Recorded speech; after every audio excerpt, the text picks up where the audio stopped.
Meeting started. Thanks everyone for joining. I'll call the April 12th, 2021 meeting of the Traffic and Public Safety Commission to order. Amanda, can we do a roll call? Sure. Chair Brian Grover. Present. Vice Chair Marty Benson. Marty, we see you. Sorry, I'm here. Glenn Johnson. Present. Mary Lou Schultz. Here. Michael Von Neumann. Here. Robert Prendergast. Here. Okay, everybody's here. Let's see, moving on to item 4, special presentations, proclamations, and announcements. Abe? Yes, hi, Chair. Good evening, Commissioners. My regular monthly updates. The first one, as you've probably noticed, we have lost one of our commissioners, unfortunately. Again, the gentleman, apparently the plan was to move to Cardiff, and I don't know what the situation with the property was, but apparently last minute that the move got canceled, and this gentleman was not anymore a resident of Cardiff. So we had to open up the position again for our 7th commissioner for Cardiff. So if you know anybody, or if our residents are listening to this, and if they're interested, or if they know somebody who is interested to serve the city, we would appreciate it. The position, there is a webpage online. Amanda, I don't know if you have shared it, or if there is a webpage on the traffic site that you can put the information, but it's easily accessible. If you just do a quick search, Traffic Commissioner, City of Encinitas, it does come up, and then you can apply to the city clerk's office too. And the city council will later on, mayor would make the appointment. I'm not sure how big the window is, but I think it's open for a few weeks at least. So there is time to apply. Item 1, development projects update citywide. As we started, I think last month for the first time, or the second time, I think was it. We do add this list of development projects I get from our associate engineer, Bob Grolka, who is in charge of our development review process. A summary of what's going on, if there is anything missing in there, or if there is anything that you need more information for, if there is a specific project that you'd like to know more about, let me know, and I'll ask him to come and present the information. There was one question came up last time. I think it was about the hotel on Lacoste. I tried to gather some information. It's not yet complete, but because apparently this project was approved a long time ago. But a very brief, short summary of the information I got. Apparently, the project paid around $200 and some $1,000 toward traffic mitigation fees that are dedicated to an account called Traffic Mitigation Funds, and those are spent to mitigate and improve certain traffic features within the vicinity of within the roadways around the project. On top of that, they were conditioned, as you know, to renew that intersection and build a signal, and there were some other improvements with the sidewalk and with the ADA improvements and some frontage enhancements and everything. So each project, there are some conditions of approval that they have to approve certain things with the project, and there are also some fees that they have to pay toward future improvements. That's what I could find, but I asked for a little bit more detailed information. As I receive those, I'll update the commission. I have a quick question on that one. They have lengthened the time the pedestrians have to cross, which is a good thing, but they don't have it. The left turn signal and the signal to leave the hotel are not on a timer, and they're very lengthy, which means that pedestrians stand at that signal for a very long time in order to get across, because we're only one of many. Can that be adjusted? To make sure I understood it correctly, so pedestrians cross their access, their driveway? We now have 30 seconds, almost 30 seconds to cross. We used to have like 12, and that's a good thing. But the cars making left-hand turn into the hotel or cars leaving the hotel, the light is always it just automatically goes for them. So there's nobody leaving the hotel in the morning, but you still have to wait for that light to change for the cars. So the cars take a long time. I see. Okay. Yeah, I'll have our signal timing team look at it. Thank you. Abe, this is Bob. Thank you for following up on those questions. Is there a way to know if all of the mitigations have been completed, or is there a timeline that the development permit has that the mitigations have to be completed? It's like, you know, clearly there's a certificate of occupancy and a sign off, but sometimes, you know, there's a lag time between other obligations. Do we know specifically for traffic purposes, have all the obligations been met for the hotel? I can look into that. That's actually what I asked. I mean, I asked for the detail of the conditions of approval, because as you mentioned, sometimes these conditions are you won't get your occupancy certificate unless you implement these improvements or conditions, and sometimes there is like a timeline. So yeah, I to be honest, I don't exactly know what all those details are, and you know, many of those are not really traffic related. Those conditions are written, you know, all together. Sometimes there are like chapters, okay, traffic chapter and I don't know, drainage chapter, and there are other things. So yeah, I asked for some detailed information to get a better idea. I'll certainly get back to you, or if it's not in the commissioner's interest, we can just do it. You know, me and you, I can contact you, and we can, you know, email each other, or can talk to you about it and give you more information on it. Yeah, clearly it's not so much, you know, just from a traffic commission standpoint. I'm sure there's lots of other divisions to your points, you know, drainage, power, water, all those different things. But I'm just thinking, you know, things like the crosswalks, things like the signals, things like the sidewalks, or, you know, did they write the check for, you know, check off the box on the $200,000 payment, you know, those kinds of things that go into our purview, not to chase down JMI or Fenway. Absolutely. Thanks. Yes, item 2. This is the exciting news that I kind of touched on last time, and Chair Grover tried to get more information from me. I resisted. It was unofficial. I had it last time, but I couldn't say it on record. So the great news is we have been successful, actually very successful, in securing a very big chunk of the $220 million that the state had in HSIP grants, Highway Safety Improvement Grant. We got way more than our, well, I guess it's not good to use fair share, but population-wise or area-wise, we got way more than our share. We got close to $2.7 million from the state out of that 220 something, so more than 1% of the whole state. We had 4 applications. We were successful in 3 of them. The 3 projects that we were successful, one is upgrading our signal system citywide. We have around 50 some signals. Only a handful of them are upgraded to the newest technology, which is the 2070 controller that allows us to do a lot of things like the scramble crossing that we recently did, or the lead pedestrian interval, LPI it's called. I'm not sure if you've seen in some areas of downtown, we have it, some of our higher end controllers, we have it. So the way it works is when the signal wants to serve the pedestrian, usually at every intersection, as soon as the light turns green for the vehicles, the ped symbol turns white and the white guy shows up on the ped head, and the pedestrians can cross parallel to the vehicles. In these cases where there is a right turning vehicle, or the case of, for example, the hotel, when there is like a left turner leaving the hotel, these cars start their maneuver to turn right or turn left onto the pedestrians right at the same time. Because cars' speeds are way higher, it kind of creates that hesitancy, creates that risk for the pedestrians. Should they enter the crosswalk? Should they not? Should they wait for the car to turn right?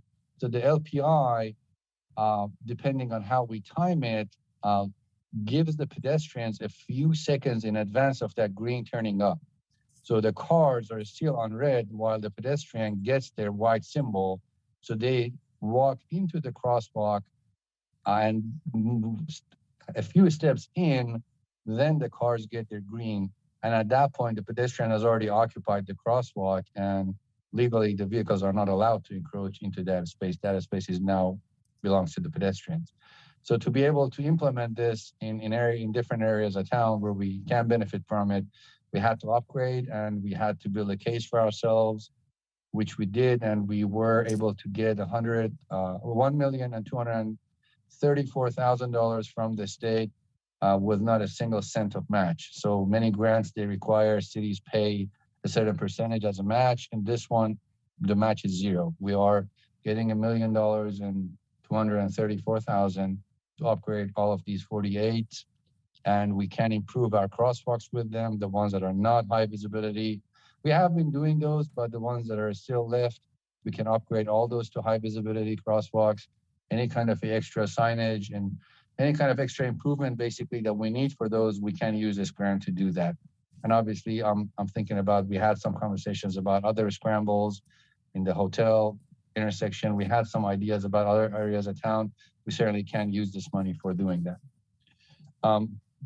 The second project is, I think we talked about this a few months ago, the second phase of the cycle track north of Chesterfield, between Chesterfield and Swami's. This did come up, I think Commissioner Van Neumann once mentioned that we had a project here, how come we haven't implemented it yet? And I said, well, we are pursuing a grant. So luckily we have been successful there too. So we have been able to get $720,000 from the state with a match of approximately $70,000 or $80,000. So they only require us to contribute around $70,000, $80,000, and they're paying the total cost of $720,000. What we did include in the application was a big project to be able to get as much funds as possible. So we did include a class 2, a class 4. We said we want to do the whole thing, even increase the facilities that we have in the first phase. South of Chesterfield, we only had a class 4, and we don't have a class 2, which many of our bicyclists felt like we could benefit from having a class 2 adjacent to a class 4. So we included everything in the application, and we said we will evaluate this and design a facility that can accommodate as much as possible for all different groups of users. So the project is titled a cycle track project, but we certainly have the opportunity to design a bike lane adjacent to the class 4 too. It's not yet started. We certainly will do our outreach. We'll certainly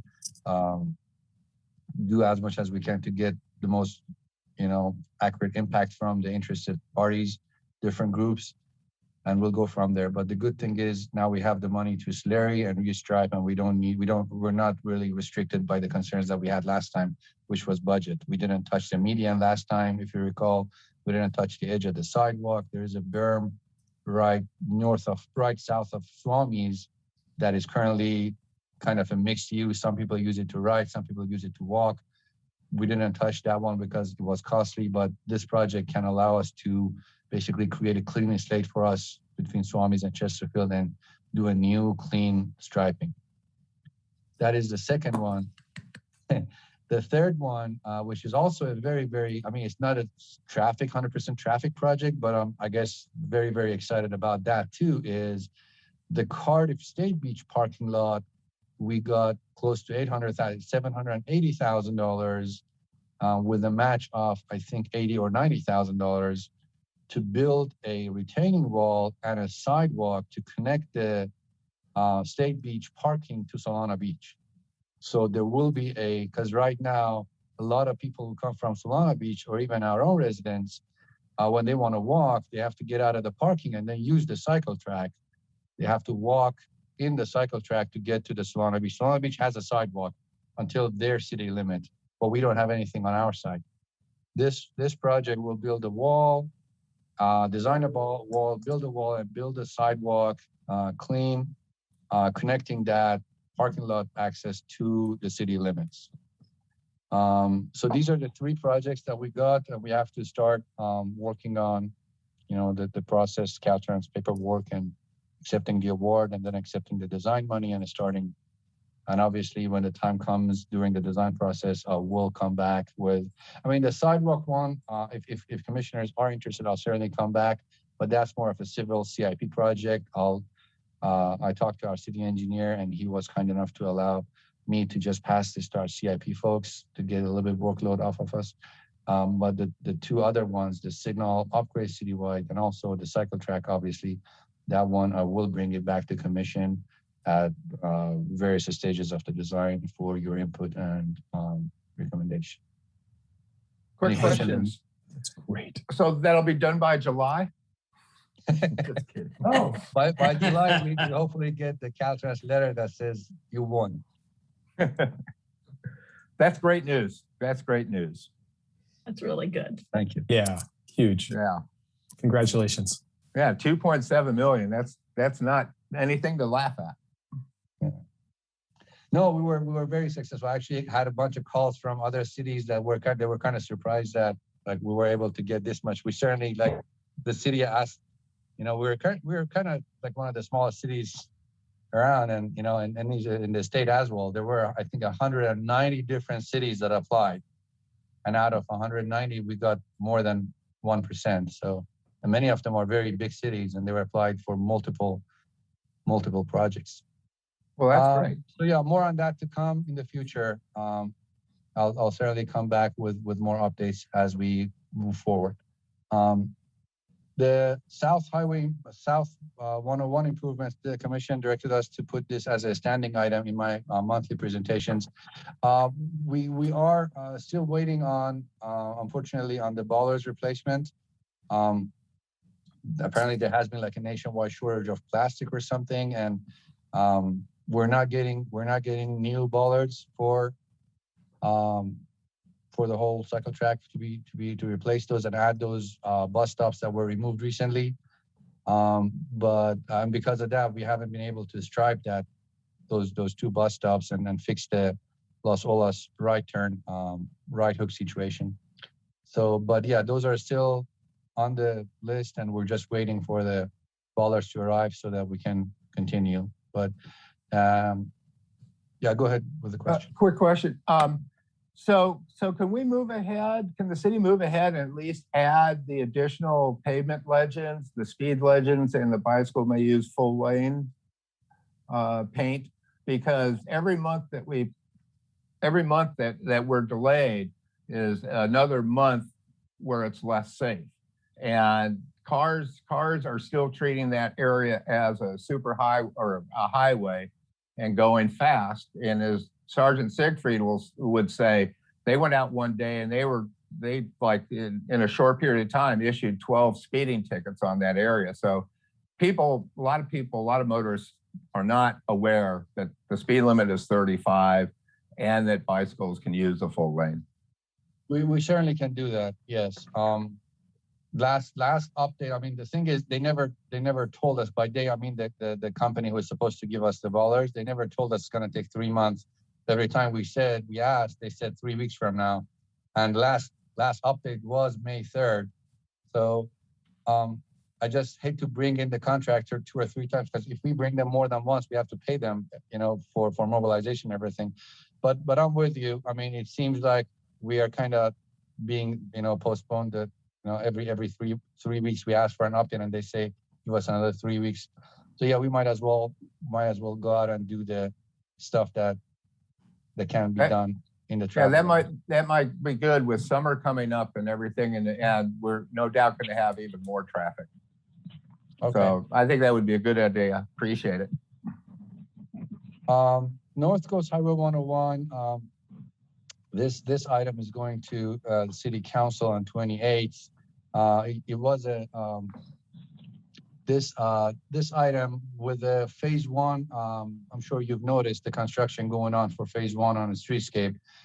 With phase 1 going on and the construction activity for El Portal and the SCG&E work, and there's a lot going on 101, and the fact that we initially thought the streetscape would happen all together, and then it was phased, and the fiscal constraints and all the budget limitations that we had, we decided to revisit this. We did bring this. I'm not sure if we have commissioner from that period. I think Chair Grover was here. We had 2 rounds of improvements on North Coast Highway 101 that were implemented. They were called interim improvements. in advance of the streetscape. But now that we have this situation that we can only do phase one for now, we revisited this and we're taking a plan to council for an extra round of interim improvements. Some improvements such as adding some pavement legends, some extra pavement legends for the speed. Similar bicyclists may use full lane pavement legends similar to the ones we're doing on cycle track. Densing the door zone buffers. We did densify it once. We added some extra crosshatches because we still have bicyclists riding in the door zone buffer. We want to add more and more crosshatches there to kind of clarify that this is not a 3-footer width for you to ride on. It's a door zone. So we want to clarify that a bit more with the striping, maybe thickening some of the lines there, going from 4-inch to 6-inch or from 6-inch to 8-inch. We are evaluating the possibility of increasing the size of the sharrows. We are adding a bike lane northbound. This is something that I think Commissioner Van Neumann, before coming on the commission, we talked about it a few times.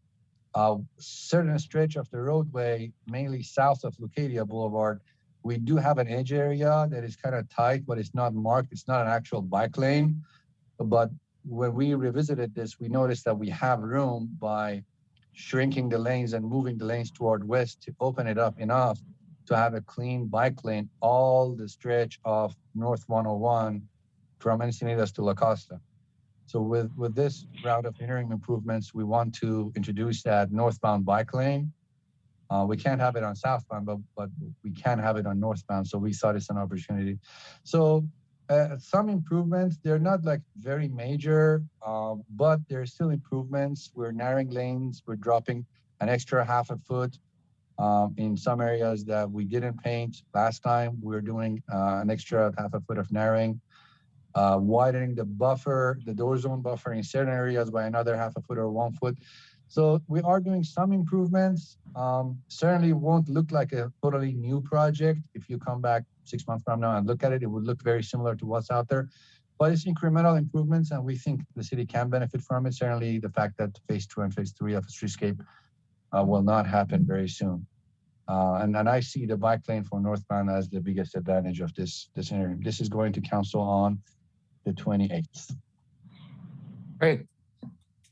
You Any questions? skipped over the e-bike policy. Oh, you're right. I'm Yeah. sorry. My apologies. Good catch.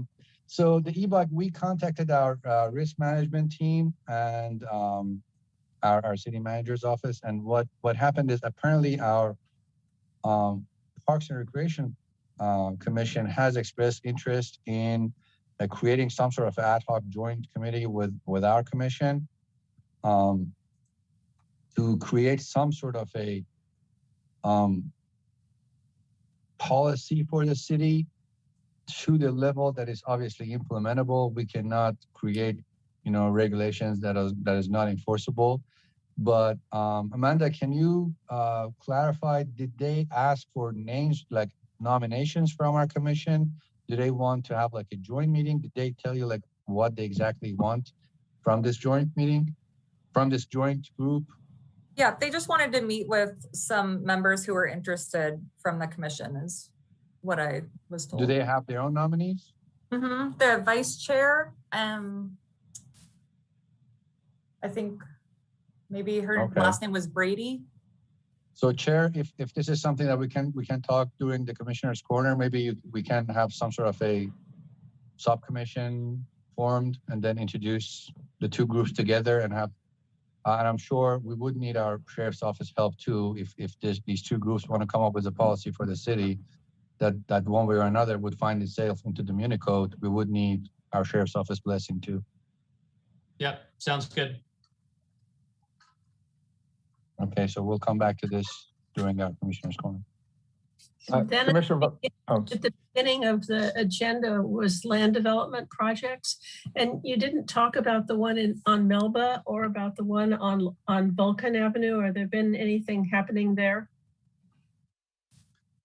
The Vulcan Avenue, the 1967, from what I heard, the last thing I heard about that was the project will be either contributing or will be responsible for building the sidewalk / walkway connecting the project to the Lacoste and Vulcan. So that was one missing piece that because we are taking a project to council for Vulcan that was taken to commission around 6-7 months ago. And that project is going to council finally for improvements on Vulcan, narrowing down the lane, forming a walkway on the east side, 3 race crossings on Vulcan for the purpose of traffic calming. So that is going there. But at Andrew, where the walkway on the east side gets to Andrew, the project calls for a race crossing. Because of that curvature at the northerly end of Vulcan, we didn't keep the walkway on the east side of Vulcan. We felt it's not good to keep the people on the road at that curve. So right at Andrew, we're crossing people to the west, and then they will be using that edge of the road, dirt area. It's not a sidewalk, but it's kind of safe in a way that there is a curb separating it from the roadway. So that last piece of it is going to be on the west side. But with the Vulcan project, that missing link will be built and the walkway will be connected to Lacoste. Oh, okay. So on it, where it goes over to the west side, there will be a walkway because that trail right now you have to walk in the road because it's all overgrown with ice plant. Well, the plan shows that one. It certainly has to be cleaned up with the project implementation. But no, the west side that I'm talking about is actually considered to be outside of the road.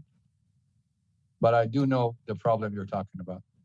Okay, and then will they provide parking, or is all this work that's going along on the railroad tracks, is that providing parking for the apartment, or does the apartment have to provide their own parking? No, I did hear this from another resident too. For some reason, there is some sort of a rumor which I'm not aware, and I don't think, I mean, as a traffic engineer, I think I would have to approve this, and I haven't. There is no code, there is no policy that would allow us to use public parking for the benefit of a private business or a residence. So there is no way that a public parking on the west side of Vulcan be dedicated to a certain development project. So that's just a rumor. It's not correct. We cannot do that. I mean, as far as I know, there's no way around it. That's a public parking space. You cannot say this public parking space belongs to property number 144 Vulcan Avenue or whatever. There's no way to do that. This is good. Thank you. Anyone else? Commissioners? Okay, hearing none. Let's move on to oral communications. Amanda, do we have any oral communications tonight? Yes, we do. We had 4 people register. I see 2 in attendance, so I'll start with them. I have Steve Norton, followed by Mary Ellen Hintlion.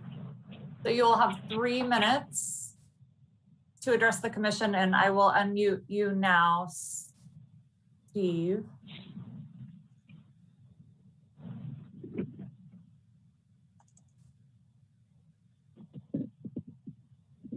Good evening. Can you hear me? Yes. Yes. Dear commissioners, thank you for this opportunity tonight to present 3 interim remedies to the traffic and pedestrian safety problems along Lacoste Avenue west of I-5. This presentation, however, was prepared well before hearing Commissioner Schultz question tonight regarding the Lila Maria Hotel. So I'm sorry for some repetition. Please note the following was written on Saturday before and after 1 p.m. while I observed a number of westbound cars coming up our 5-house cul-de-sac between Vulcan and Sheridan off of Lacoste in order to turn around to head east to avoid the major traffic buildup all the way to Sheridan due to the revised signalized Lacoste 101 intersection. As you may already know, and as Commissioner Schultz has just highlighted, the opening of the Lila Maria Hotel and the resultant prioritized inbound and outbound traffic signal control has resulted in far longer intervals between the respective east west, north, south rights of way. Hence the long backups that we've experienced on Lacoste. What has compounded this problem is the fact that the signal controlling cars coming out of the hotel is currently a very lengthy preset duration, which is not triggered by cars activating the signal as they come to the hotel's exit, i.e. the Lacoste 101 intersection.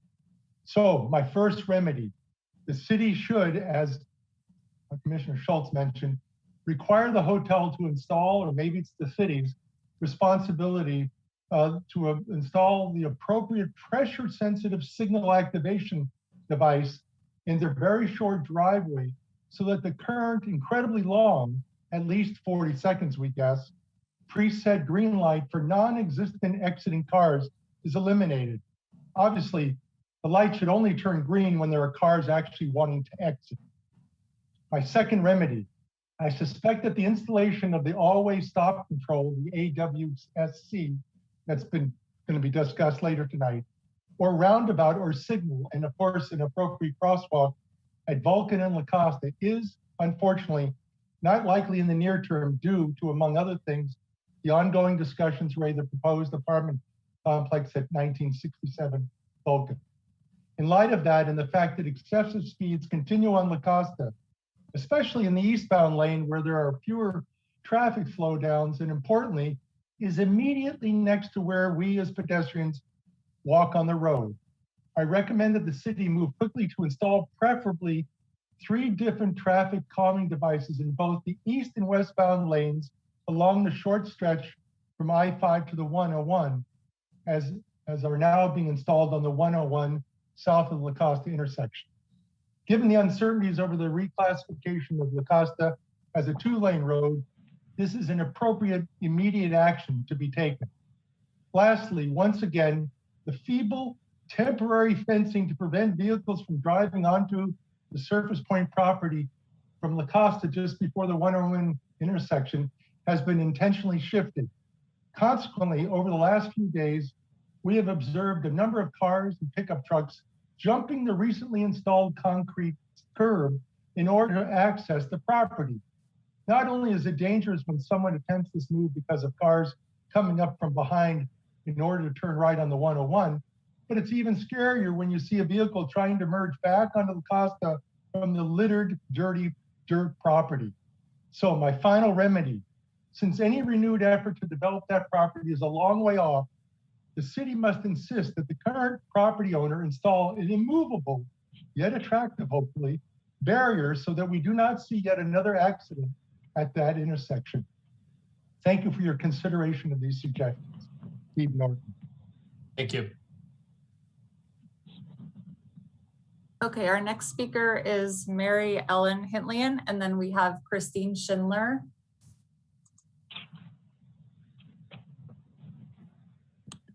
Hello, everyone.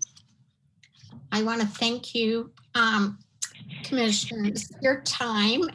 And my name is Mary Ellen Hintlion, and that is how the SD County Assessor knows me, the IRS, and my bank. But everyone else calls me Molly. I have a presentation here that I'm going to delve into, but I want to mention I've been a resident of Encinitas for over 10 years, and I've been living in the Pacific Serena development. Prior, I was living in Los Angeles, and I moved to San Diego to follow my career, and now with Sony, and now I work for various companies as a consultant. What brings me to you today is that in the last 6 years, I've been working from home and have observed how much our development has changed. And it's positive change. Lots of young families moving in, lots of great modernization to the homes. And not just since the pandemic, but we really do have a community here where we've gotten together and we walk the street and we all know each other. So we all share similar concerns about traffic and pedestrian safety. And really, we've always complained about it. it's a common thing. But this past fall, I had an incident where I was almost hit by a car crossing Rose Bay, and it was midday. So I then turned my frustration into research and finding out what the city has to offer. And I discovered your traffic calming programs. And I have to say, I went head on in, and I can probably recite some of these buzzwords and have gotten a great appreciation for the complexities that traffic engineering and the need for consistent signage and what it all means. So that said, I took to the city to take the petition, and I'm currently in circulation of a traffic calming petition, which I had Amanda send to you. I'm not gonna read it at this presentation. It's just the draft outline where, as I was gaining the signatures of the residents of Pacific Serena, that they had a level set of what the ask was. So based upon the traffic manual, I noticed there was a lot of low cost effective tools that I think Pacific Serena could really benefit from.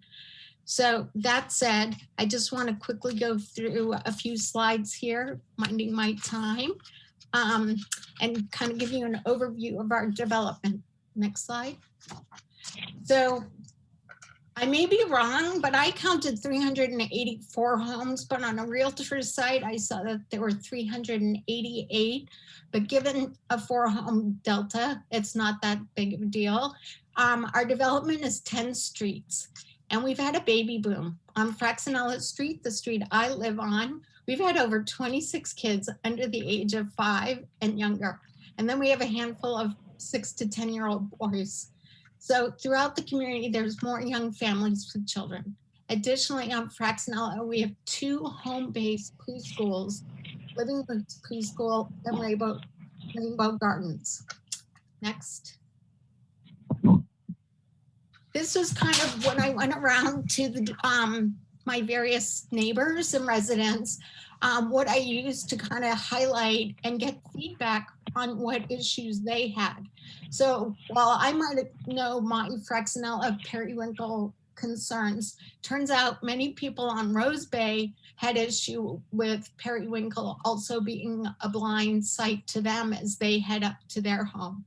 And then I talked to people on foxglove at both ends, and coneflower and sunflower. So I have canvassed to date all 9 streets. I've gained 91 signatures, and I still have a few more verbals saying I'm going to get to it, I'll drop it off. So I definitely have consensus and a consistent vision that the residents see that a few traffic calming tools would really help improve pedestrian safety as well as traffic with cars. Next slide. So some of the observations was there are no stop signs or street markings for streets that pour onto Rose Bay from the list here, and there are no painted crosswalks. And that is something that I thought would be a low cost, maybe not all the stop signs, they're probably not low cost, but some visual aids that would help traffic safety. The next slide. Here are some pictures in my walking, and where you can see that there are corner view obstructions, and can't blame it all on parking, but parking is a challenge of it, and that people don't see T-Berry as they're turning the corner from Encinitas Boulevard and ramping down from 45 miles an hour to 25. Typically a delivery service or any type of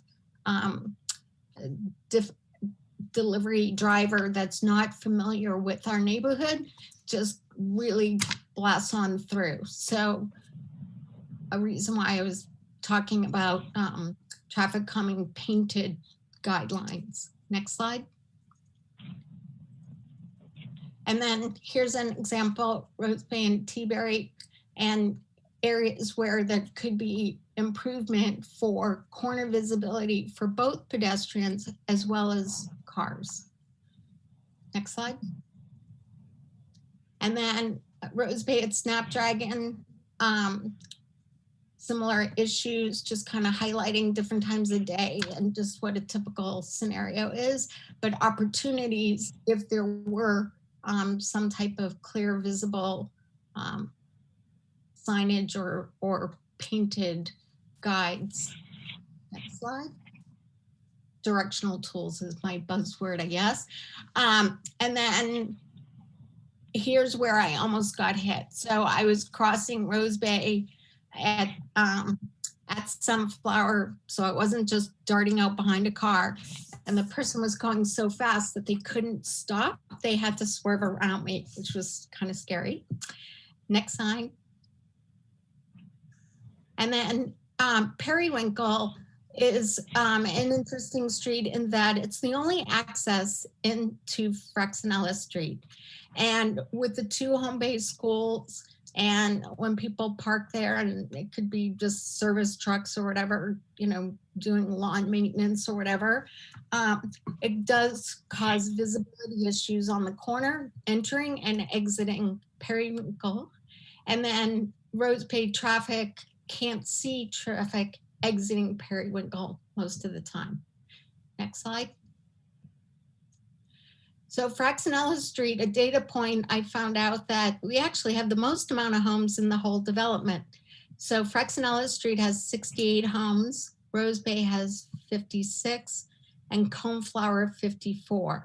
And the remaining streets, Delphinium and Gloxina, have 48, and then it's disparate below Sunflower. So it was just interesting that we do have a lot of traffic and a need for signage or directional for a lot of people. They see the no outlet sign, and when they come up, they think the bottom half is a dead end, so they just whip right around.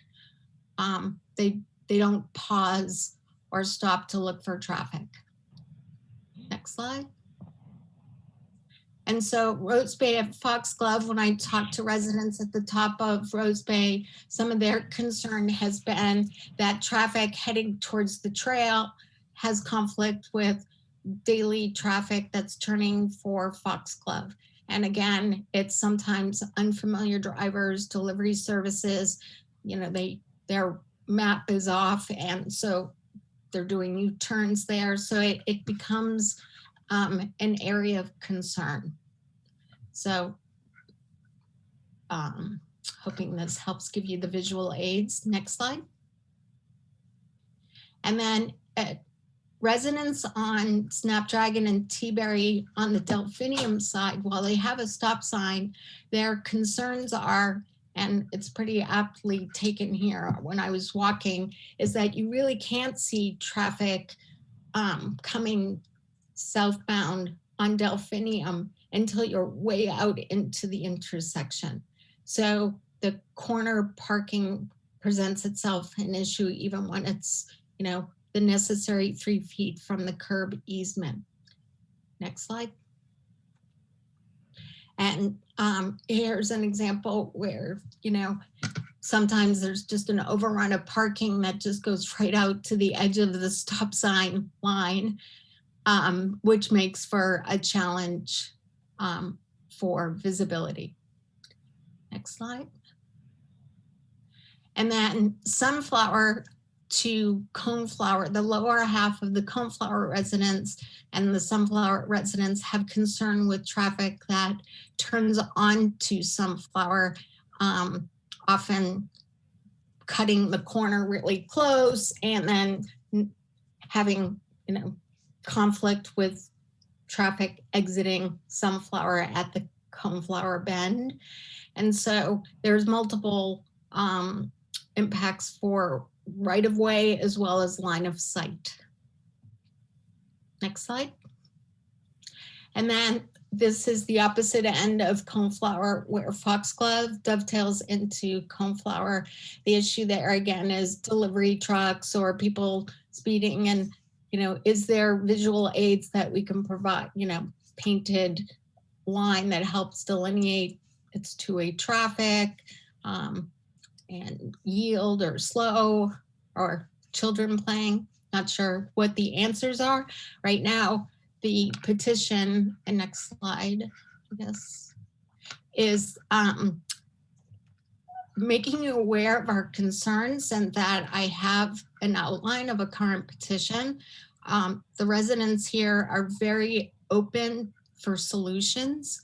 We're not looking for roundabouts or flashy lights or things to take away from the community. We're looking for ways to improve upon pedestrian safety, especially with all the toddlers in the neighborhood and dog walking people. So I wanted to conclude that I'm very excited we've come this far, meaning we, the residents of Pacific Serena, and that I've been able to channel all of our concerns in a positive way using the tools that the city has. I think that I've had a lot of great feedback from residents who've been here longer than I have, and they've offered some great insight, and looking forward to the next step and hope to be working with the Traffic and Safety Commission to solve our development needs. Okay, thank you, Molly. Thank you. Okay, and our last speaker is Christine Schindler. Sorry I missed you, Christine. Oh, no worries, Amanda. Can you hear me? Yeah. Yes. All right, wonderful. So I just want to commend Molly on what she shared just then. That was quite impressive, and I have like no slides, but I do have a lot of things to say, so hopefully I can get it in before you guys cut me off. I do realize you have a long meeting though. All right, so Christine Schindler, East Encinitas resident. I just wanted to say ahead of Wednesday's meeting, the CIP meeting for the City Council, thank you for what you do as a commission. Thank you, Sergeant Siegfried, for what you do as a sheriff's officer.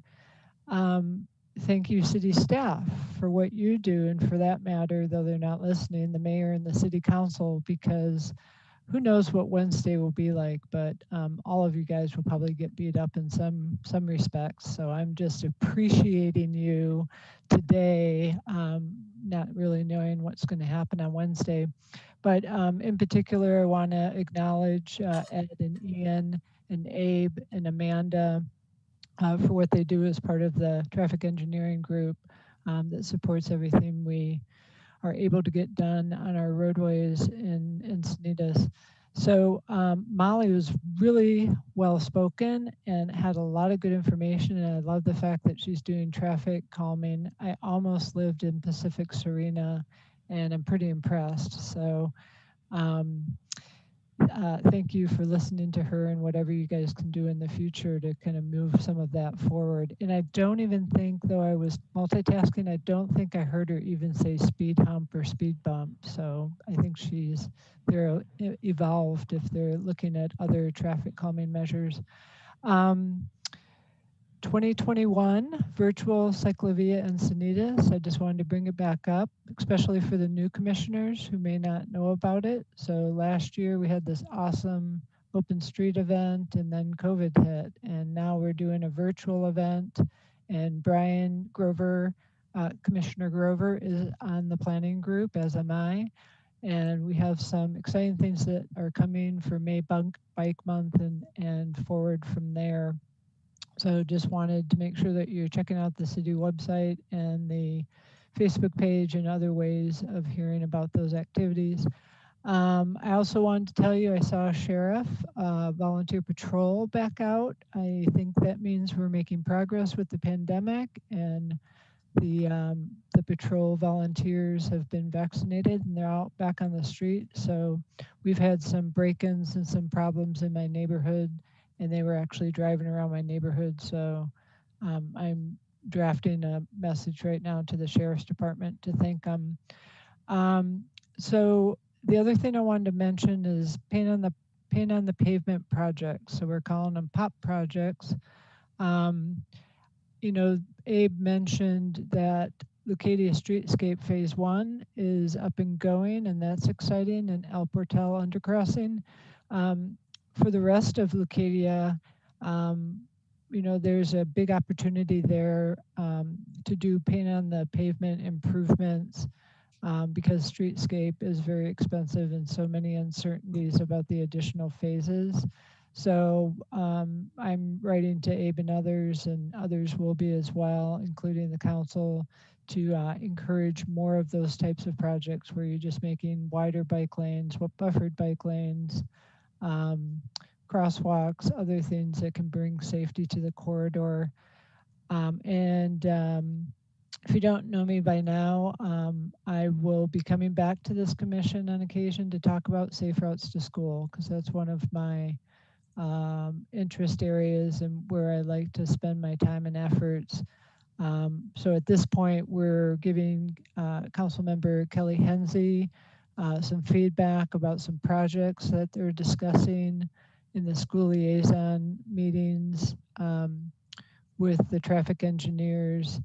And a lot of those are paint on the pavement type projects and can be moved forward in a good way without as much money and as much effort. So that's it for now. I'm coming back later to just make a mention about a later agenda item, unless I get pulled away. So thank you so much for what you do. I appreciate it. Okay, thank you, Christine. Amanda, do we have other speakers? Nope, that's our last speaker. All right, thank you very much. So Commissioner go Grover, ahead. Commissioner Von Neumann here. I also just wanted to mention that I was pretty impressed with Mary Ellen's work and presentation. It seemed very clear. Hey, what about me? Yeah, oh, I'm still on. Am I still on? Good, because I forgot to mention two other things. Abe mentioned the HSIP, and that's so exciting. So 3 of 4, Abe, so exciting. This is Christine again. And building in ped lead times and updating traffic signals. It sounds, you know, kind of dry, but it's not. That's so exciting as well. So there you go. I'll just take that opportunity. Now you better mute me.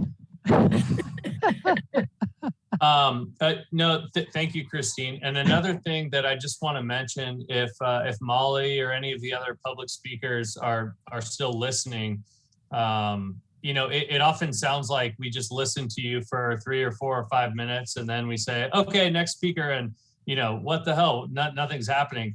At the end of our meeting, we kind of revisit the items that were raised as part of the public testimony, and we discuss those. So just kind of a note for those of you that have given public testimony, we're not ignoring you, even though at the moment it sounds like we are. So just want to put that out there. Okay, with that, I think we can move on to item 6, approval of the minutes. And Amanda, it looks like we need to approve both the February and the March minutes. Is that correct? Yes, that's correct. I revised the February. Okay, got it. Commissioners, have you all had a chance to look through these? Any questions, modifications? Anybody want to make a motion? Commissioner Von Neumann will make a motion to approve the amended February 8th minutes. Okay. Any second? Benson will second. All right, we've got a motion and a second. All in favor? Aye. Aye. Any opposed? Aye. None. Motion passes. Moving on to item 6B, approval of the minutes from the March 8th, 2021 meeting. Same thing. Commissioners, any questions? Revisions, Glenn? We had discussed in that Commissioner corner forming a formal subcommittee on the circulation element, and it did not get to the point of being put into the motion, but I think it should be. whether we consider it as a motion made at that meeting or Commissioner's Corner at this meeting. Okay, I agree. Amanda, can we add that? So was it just a discussion that you wanted me to add? That it was discussed? It was discussed, and I believe there was pretty much agreement on it, but it was not a formal motion as it should be. Oh, okay. I can take a look at that. Okay. So, excuse me, so there was discussion, but there was not a official motion to like create an agenda item on it or add it to the log or something like that. Was that the case? No. I don't remember.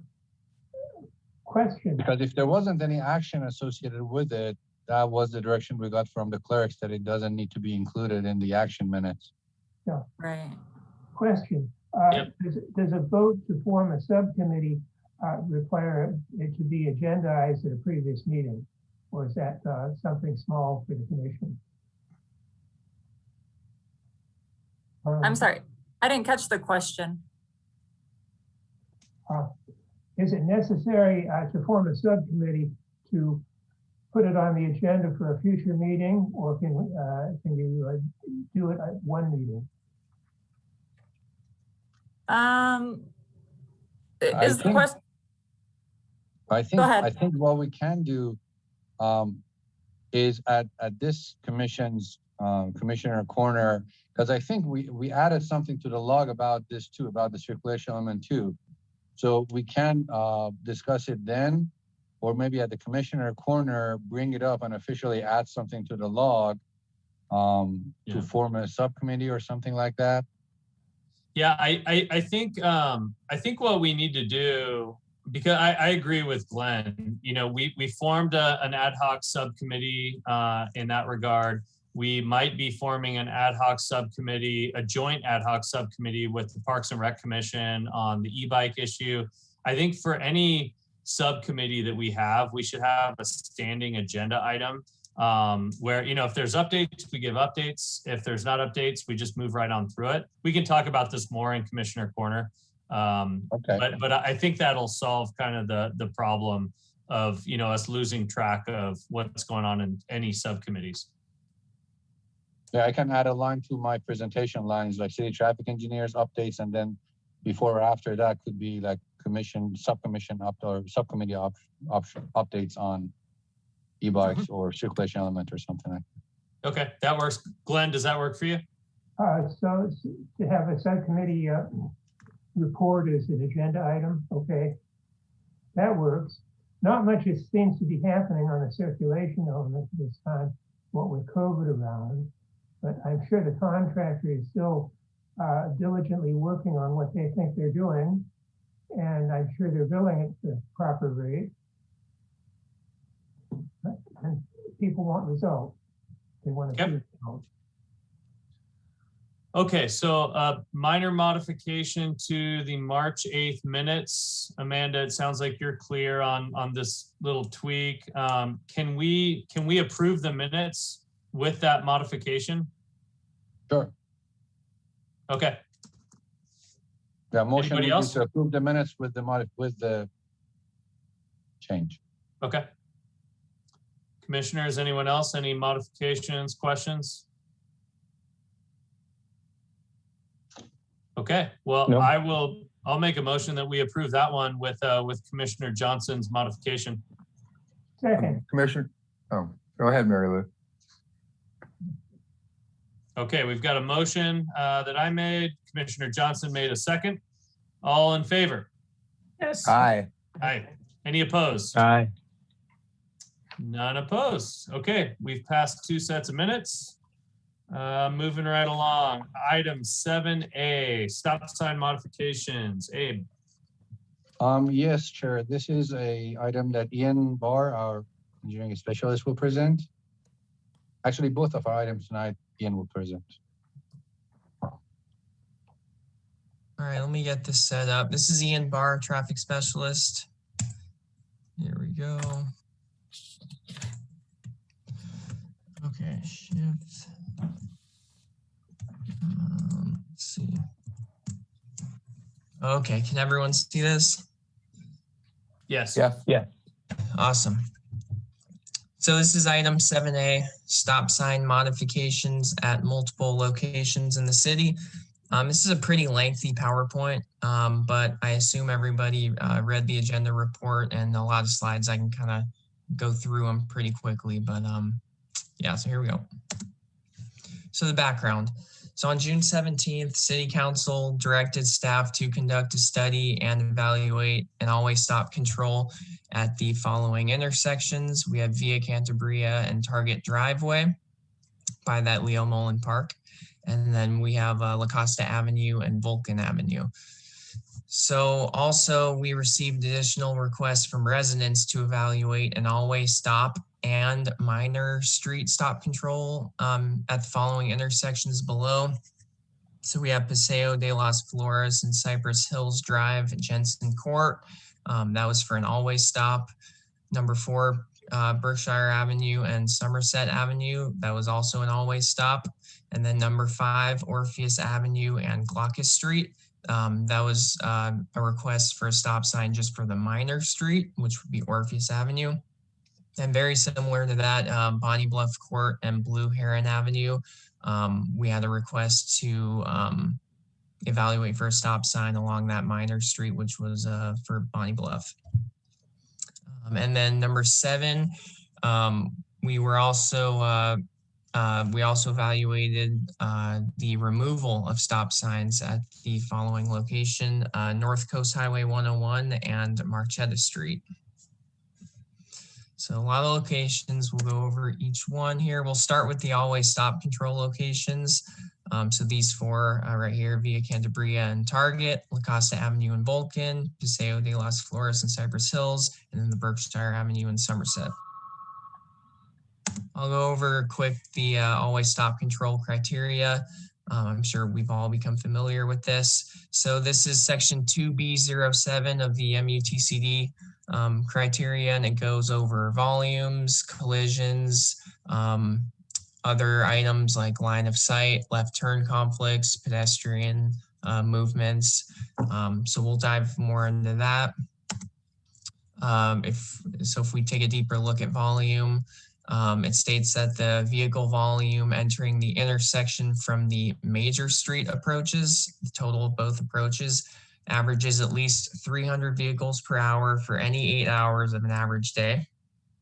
And the combined vehicle, pedestrian and bicycle volume entering the intersection from the minor street approaches averages at least 200 units per hour for the same 8 hours. So that's the volume criteria that it has to meet.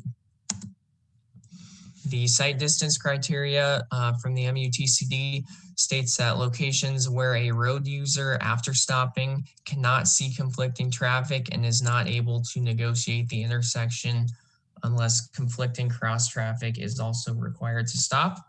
So that's the sight distance criteria.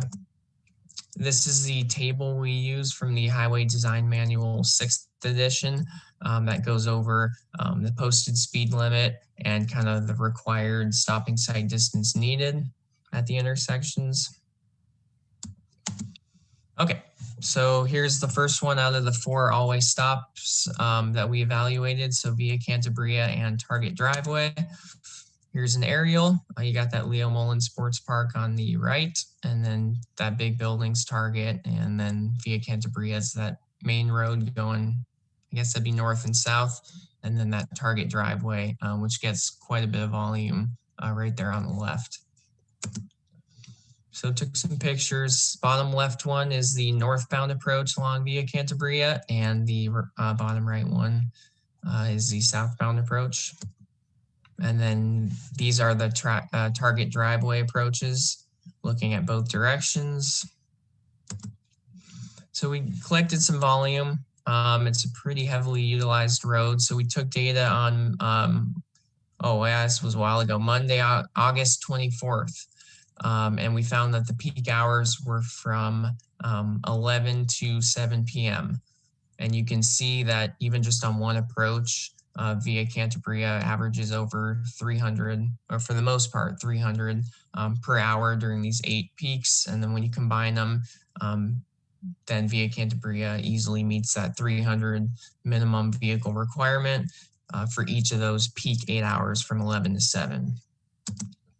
And then the minor street, which would be the target driveway, again on the same day, 11 to 7 p.m. the peak hours. If you take a look at the highlighted volumes, just the vehicles alone meet that 200 unit requirement for each of the peak 8 hours.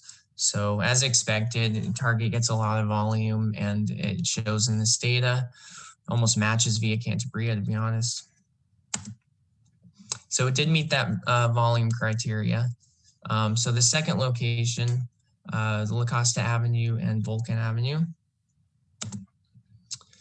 Okay, so intersection aerial, we're all familiar with this. You got the Vulcan going north and south, and Lacoste Avenue east to west. And here's some pictures. Lacoste, you got the eastbound approach on the left and the westbound on the right. And then the Vulcan Avenue northbound approach looking east and west. Okay, so, oh yeah, so we took data on September 3rd. So for the westbound, it collected all of the data, and we found the peaks from 11 to 7 p.m., just like the other location.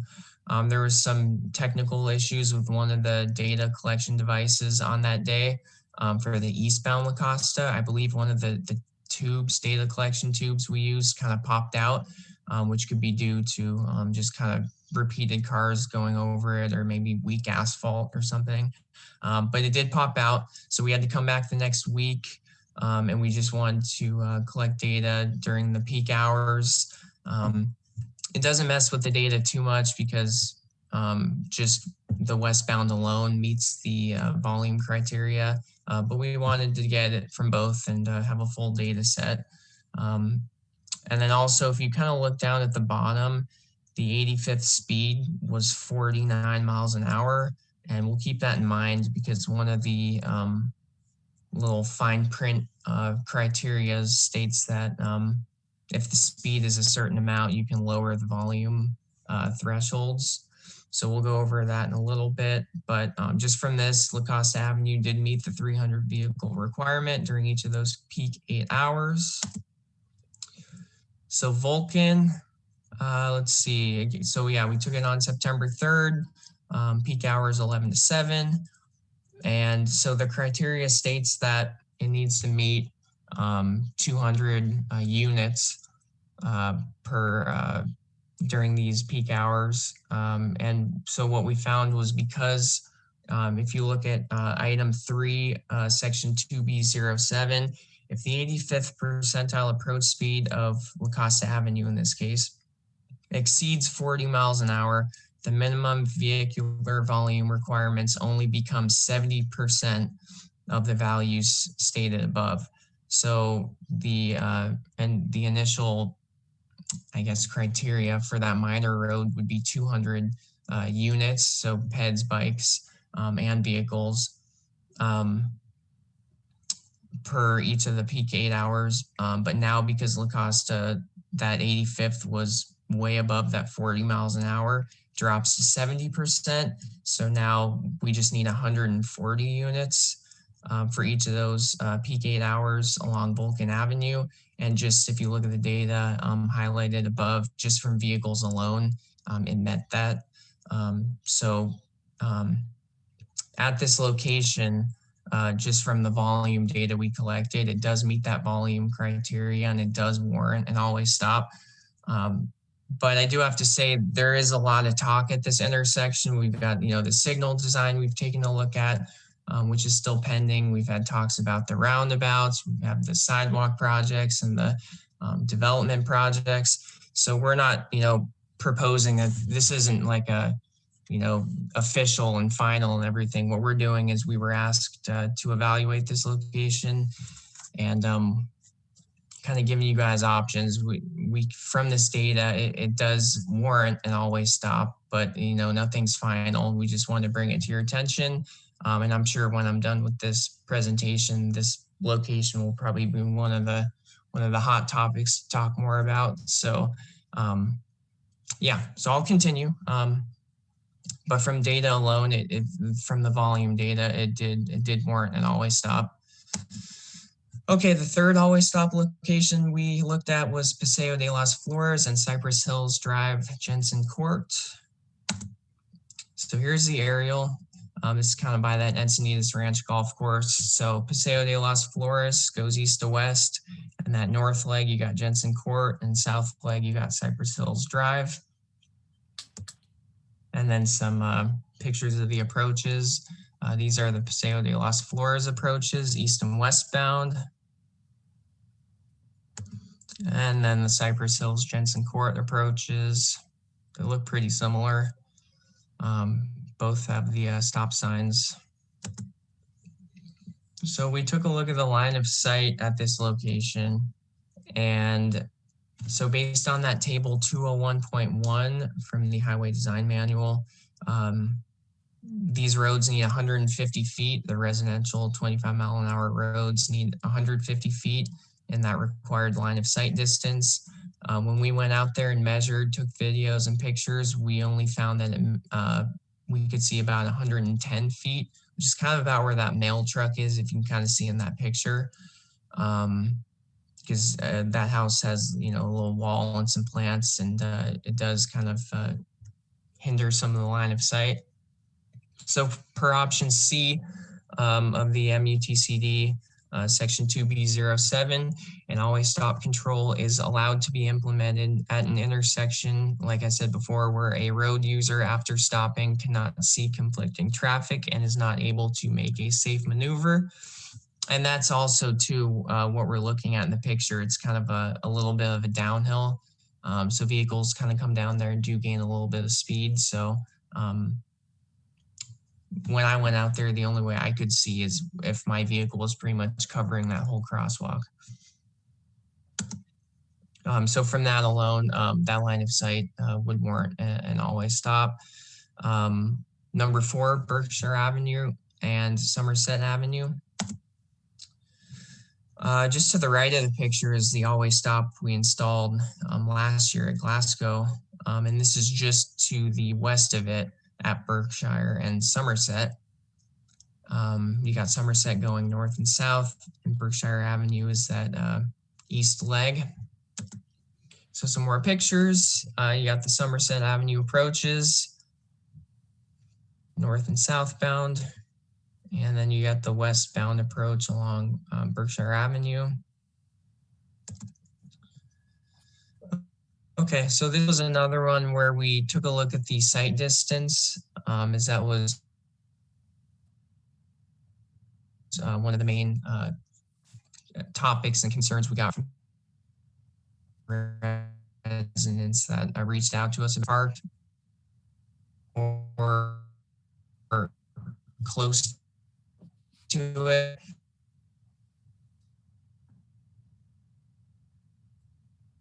Which is we need that 150 feet of required sight distance. So it was 80 feet less than the required sight distance. So again, that same option per the MUTCD, it's at an intersection where a road user cannot see conflicting traffic and is not able to make a safe right or left turn. So in this case, the always stop would be warranted. Okay, so Orpheus Avenue and Glaucus, this is the start of our evaluations for just stop signs at the minor streets. So this is a little 3-legged intersection. You got Orpheus that runs, actually this is a little incorrect, that's my bad.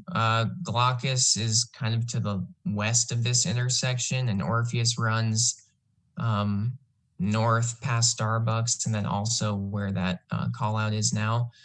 This should be moved over a little bit. And let's see the approaches. So here we go, northbound Orpheus approach and the eastbound Glaucus approach here. It's a little funky how the street names are, but. And then here's the approach here. This is, I guess, southbound Orpheus. where the stop sign was requested.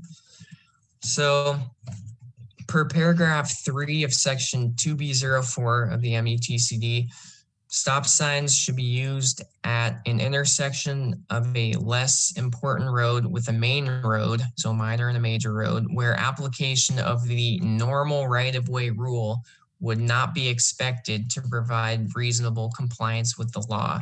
So the normal right-of-way rule, as everybody knows it, states that the first vehicle that enters the intersection has the right-of-way to proceed, and while the following vehicles that enter need to yield to that vehicle first. So per this criteria, so at this intersection, the normal right-of-way rule would not be expected to be followed as the vehicles along the major road, which would be that Glaucus and Northbound Orpheus, they should not be yielding to the vehicles on the minor road, which is the southbound Orpheus, like in this picture here, in order to comply with the law. So essentially, you know, the major road is not expected to just yield to these southbound Orpheus vehicles to comply with the law. I mean, if they did that, it would, you know, cause some safety hazards and probably get rear-ended. So because of that, because it doesn't follow the normal right-of-way rule, a stop sign here in this picture for the southbound Orpheus approach would be warranted. And this next intersection here with Bonnie Bluff Court and Blue Heron, it's pretty much the exact same thing. So we got Bonnie Bluff going southbound and Blue Heron going east and west. Got some more approach pictures here along Blue Heron. And then right here's the Bonnie Bluff approach and where the requested stop sign was going to be. And then the analysis is the same exact thing. The Blue Heron vehicles along that major street aren't expected to yield to these Bonnie Bluff Court vehicles coming out of their cul-de-sac to comply with the law. It doesn't make sense, and the normal right-of-way rule doesn't pertain to this intersection. And because of that, a stop sign would be warranted here as well. Okay, and the last one is North Coast Highway 101 and Marcella Street. So here's the intersection aerial. Coast Highway runs north to south, and Marcella is this east and west one here. It's an all-way stop control currently. So here are the North Coast Highway approaches. You got the northbound approach and the southbound here, both with the stop signs.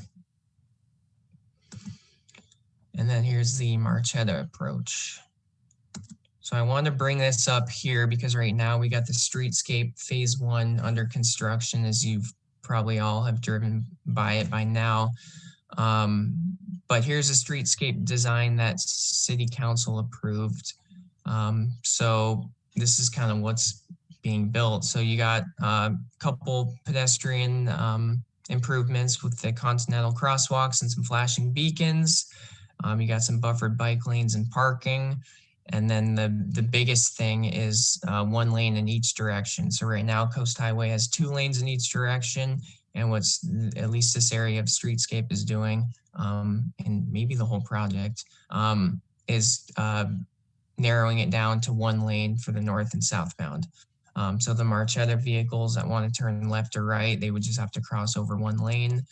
Or at least the turning left out of Marcella would just have to cross 1 lane. So that's that. You can see some yield lines and the call out to remove the stop legends. So I wanted to show this. I'm sure everyone's familiar with this design. So that's what's being planned. So currently, okay, so this is titled Reasoning. If you remember, location 7 was our recommendation to remove the Coast Highway stop signs and keep the Marcella one.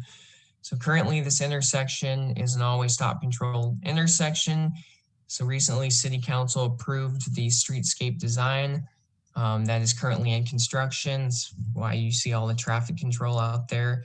So the Phase 1 construction, so that design does not include stop signs for the North Coast Highway 101 at this intersection. So They have the right of way they go through, and then Marcella vehicles are the ones stopping. And what we found is due to the current travel patterns and phase 1 traffic control by pretty much narrowing Coast Highway down to 1 lane in each direction right now, it has been observed that the congestion at this intersection is a lot higher right now. We've had quite a few calls. We've gone out there. We've collected some data. So because these stop signs along Coast Highway have already been approved by City Council to be removed at this intersection, right now with congestion being the way it is and the queuing and all that, what we recommend now is just remove those stop signs a little bit ahead of this phase 1 construction completion date. And then that should help alleviate some of the traffic problems that we've seen. I know we've had some concerns about the Marcella vehicles being able to turn out of Marcella. But like I said before, because it's down to 1 lane in each direction, it's not as hard as it used to be, or with the 2 lanes in each direction. So the left turn should be a little simpler. And also we did collect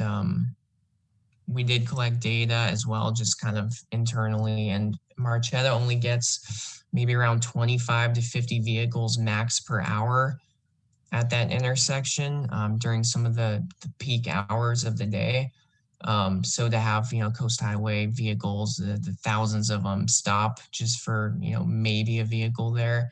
And then with the long queuing, it just didn't seem like the best solution. So like I said, our proposal is to go ahead and see if we can take those out before this phase 1 construction completes, as City Council already approved it. That's pretty much it. So let me know if you guys have any questions. Thank you. Thank you, Ian. All right. Thank you, Ian. Sorry, I just wanted to say we have one speaker on 7A. Should I Okay. go ahead with that? Yeah. Let's go ahead with the speaker first. Okay, we have June Hansberger. So June, I'll bring you in now and you'll have three minutes to address the commission.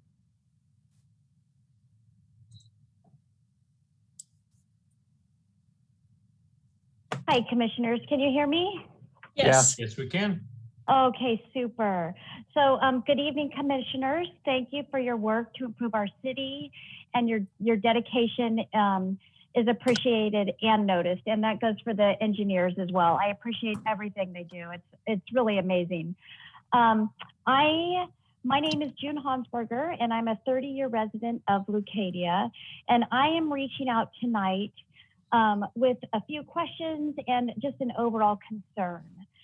My biggest concern is about overall safety and mobility along Lacoste Avenue.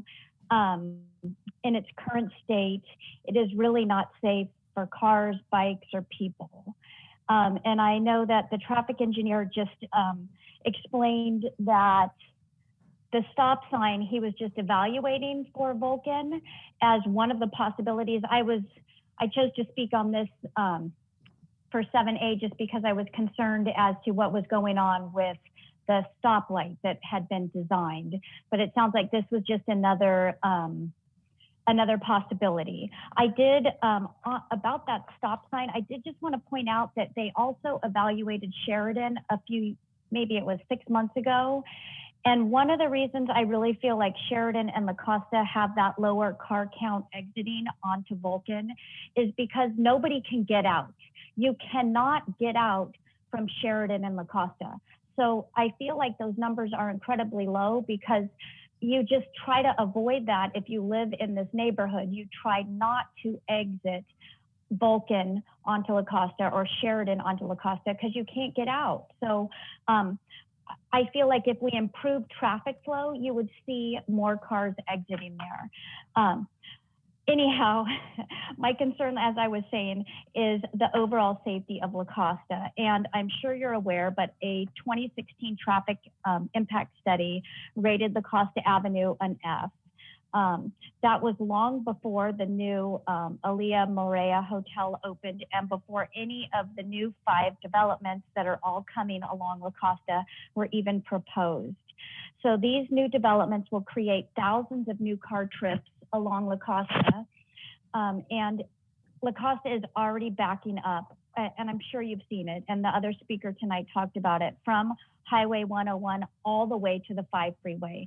So not only can we not exit our neighborhoods, there's just no safe passage. The intersection at Lacoste and Sheridan needs some traffic control. I'm really hoping that somebody will consider a signal, a traffic circle, anything. We're begging for anything up here.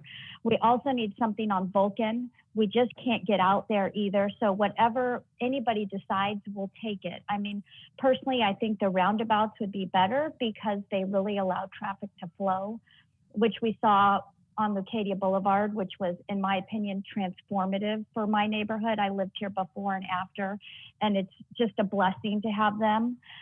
I think we also need left-hand turn lanes on La Costa to Vulcan and to Sheridan. Cars are backing up and swerving around each other. It's so unsafe.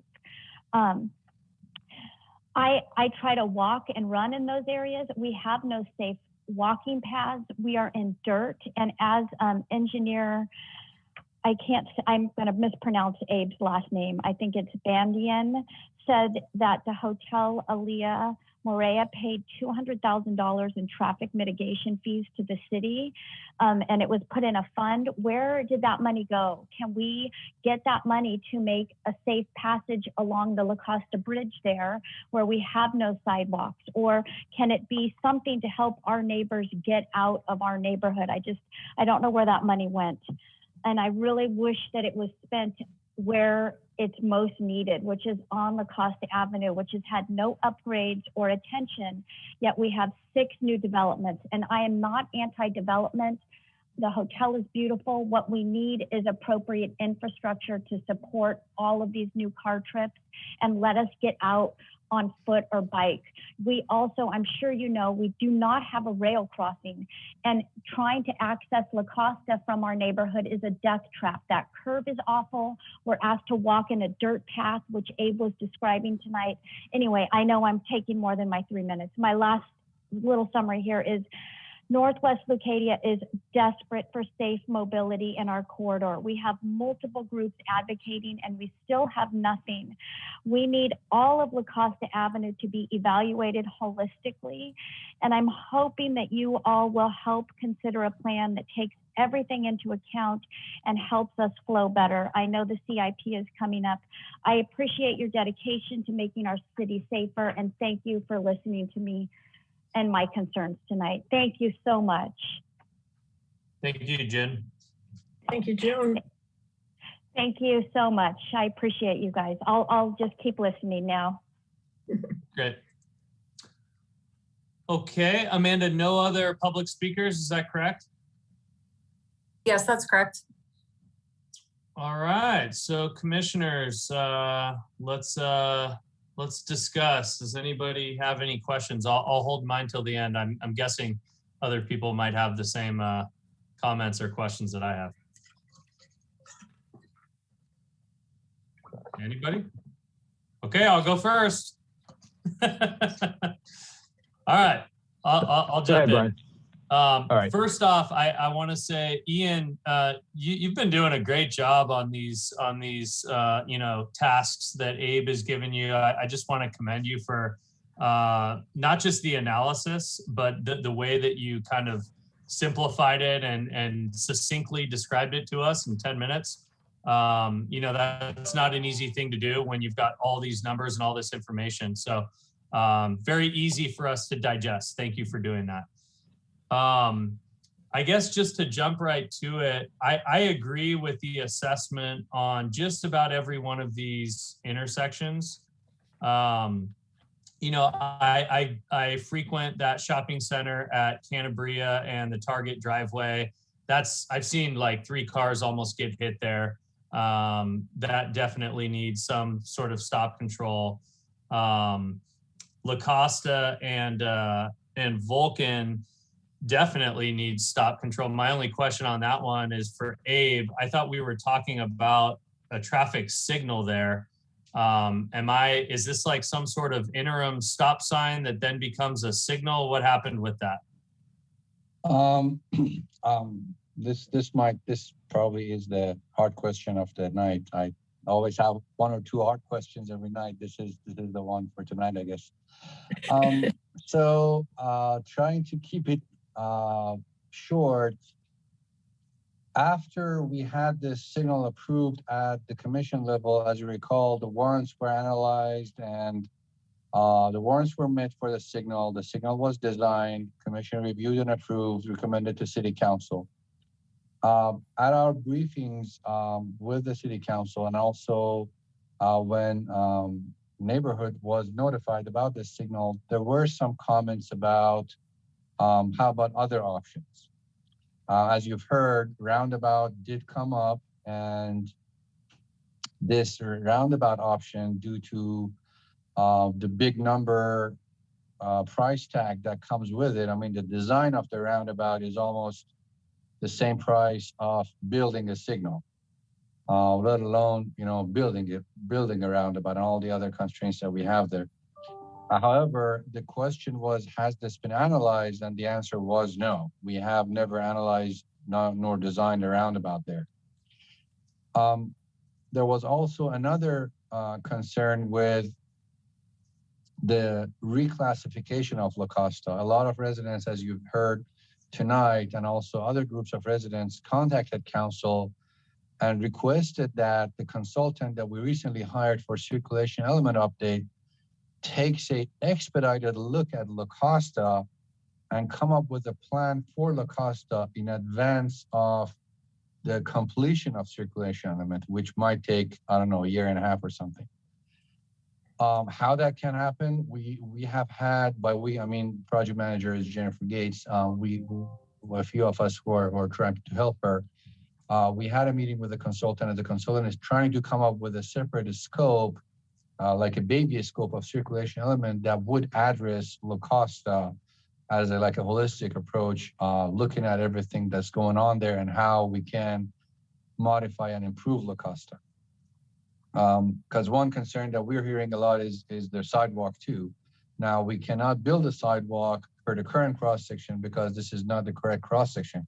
If we want to build it, we have to build it per the existing classification, which is a 2-lane in each direction road. Now, everybody knows that we don't want to build it like that, but to go out and spend hundreds of thousands of dollars to build a crosswalk, to build a sidewalk based on a 1-lane in each direction, 2-lane road, without having an actual classification approved by council or presented to council by the consultant is not a correct way of doing it. We cannot just single-handedly decide that, oh, we're going to build a sidewalk based on the assumption that in the end it will be a 1-lane in each direction road.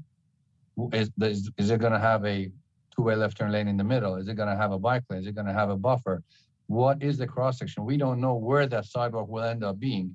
I hope some of our residents in Leucadia and Lacoste are hearing this meeting tonight.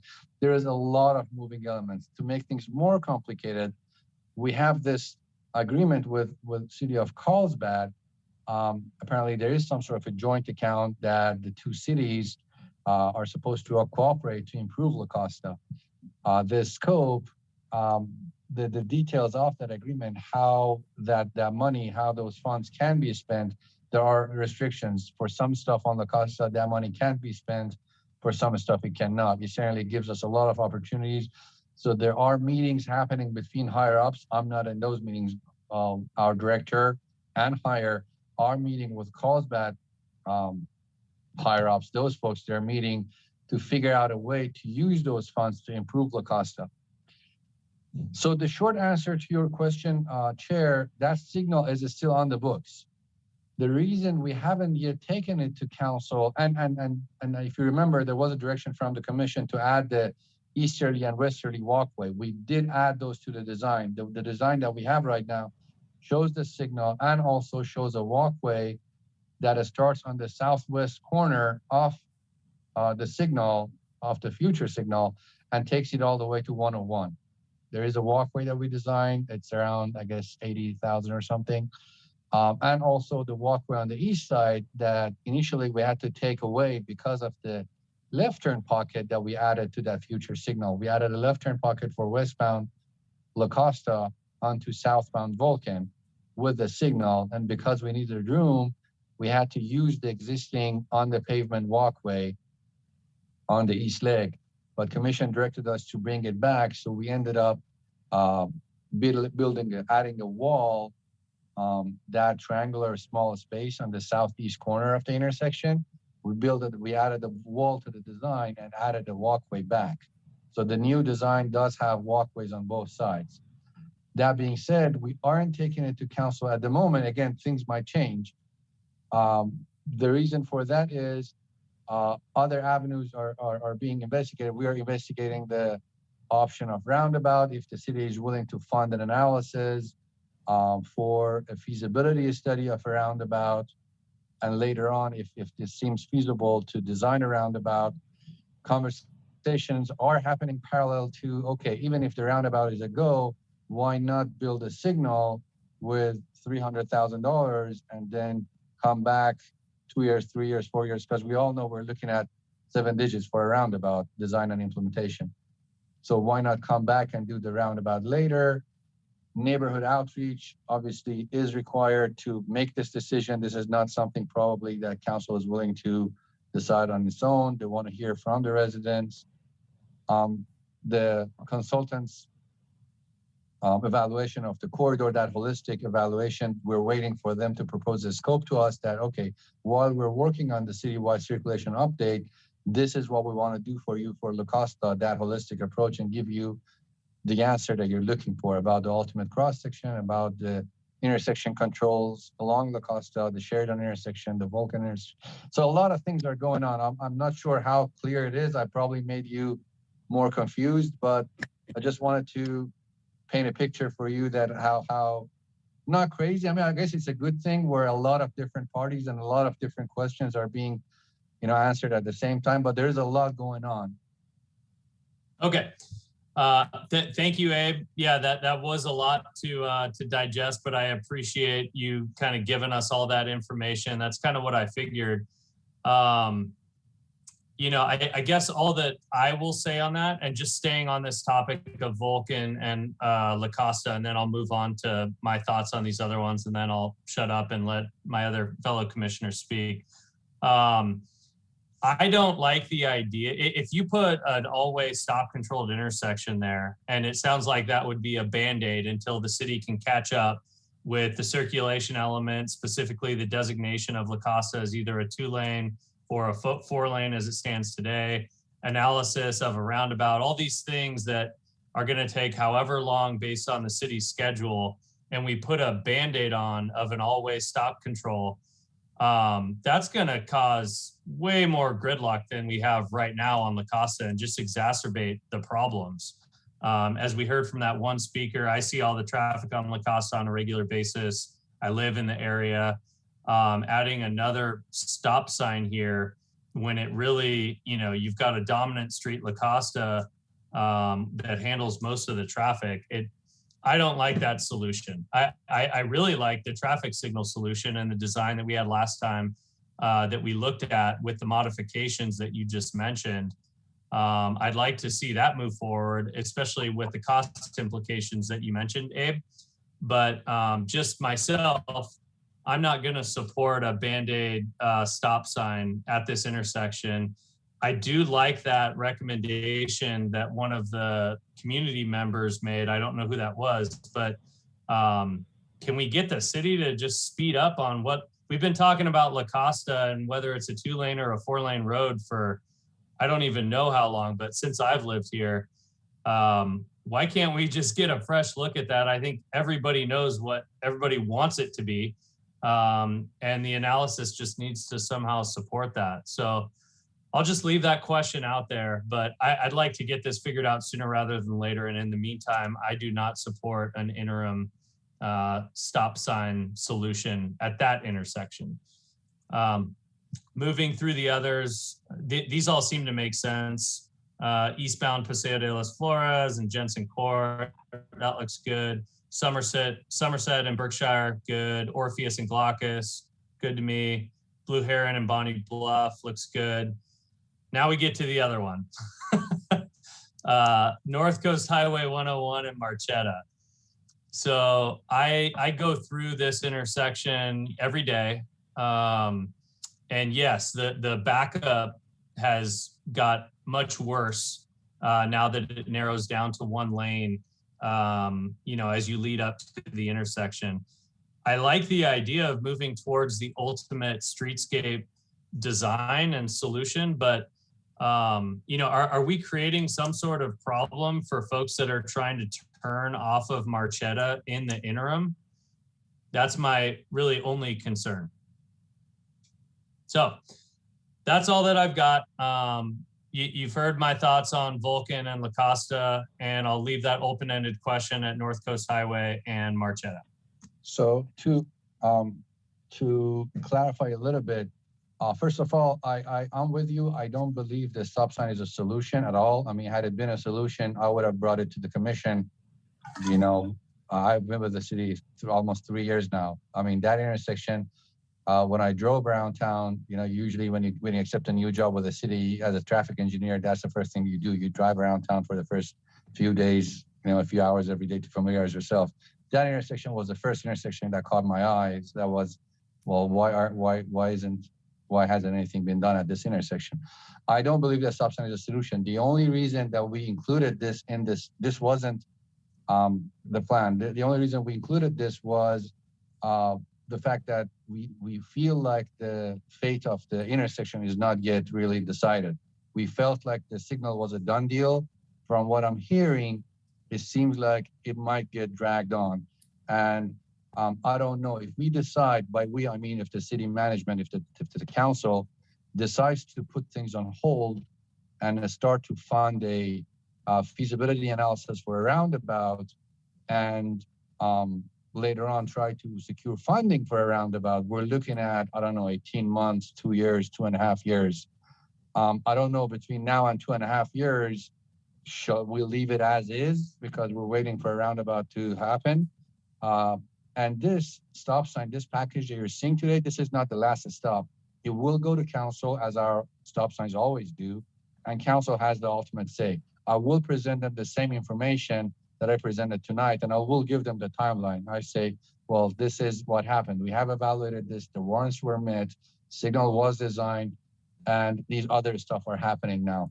If you are comfortable being the city council to let this intersection be for now until we decide the ultimate fate of Lacoste, the cross section, the classification, and the intersection control there being a roundabout or not, I'm okay. I'll live with it. It has been like this for 30 years. Let's do another 3 years. But at that point, at least I can say, well, we have because this is not, we are inventing a warrant for the always stop control. MUTCD clearly states that if a location meets the warrants for a signal, before that signal goes in, you are allowed to put a stop sign there. So we haven't really created anything, it's not a rabbit out of a hat. It's there.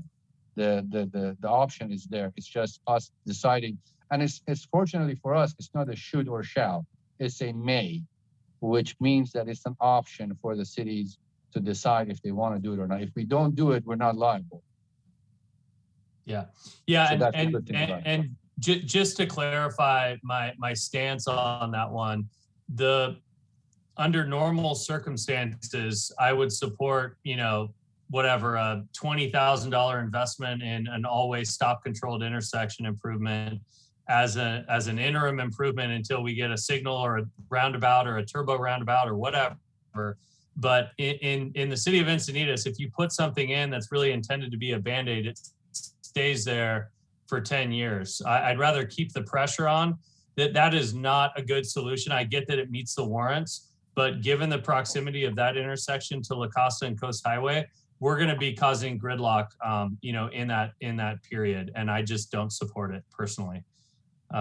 So that's the reason for my stance there, and I'd really just like I don't know how the city's going to analyze a roundabout if they don't know if it's a 2-lane roundabout or a 1-lane roundabout, right? You got to make the decision on whether Lacoste is a 2-lane road or a 4-lane road first. Correct. That is correct. Okay. All right. So I'm done. Thanks for bearing with me, commissioners. Commissioner Johnson. Yeah, I haven't heard any accident data on any of these intersections. Are there some safety concerns here or just safety fears? I think Amanda sent something around. I live there, and anecdotally, yes, there are accidents there, and I see accidents there. Part of the problem is what Ian talked about was the average speed on Lacoste Avenue is 49 miles an hour. That's pretty darn fast. And I disagree with you on this one, Brian. I really want to see a stop sign, and I know it's a Band-Aid, it's not a solution, but I've lived here 50 years and you can't get out of my neighborhood anymore. You can't use Lacoste, you can't use Vulcan, and you can't use Sheridan to get out. And I walk much more than I drive my car, and it's just not safe to walk on that street. So I really support putting in the stop sign there. It's a Band-Aid, it's not a solution, but we need to have something so that people can get out. Right now, we can't get out of our neighborhood. This is Bob. Abe, how much does a signal cost, generally speaking? The signal that we have designed there, the cost estimate that we got for that, I think was between 300 and 350K.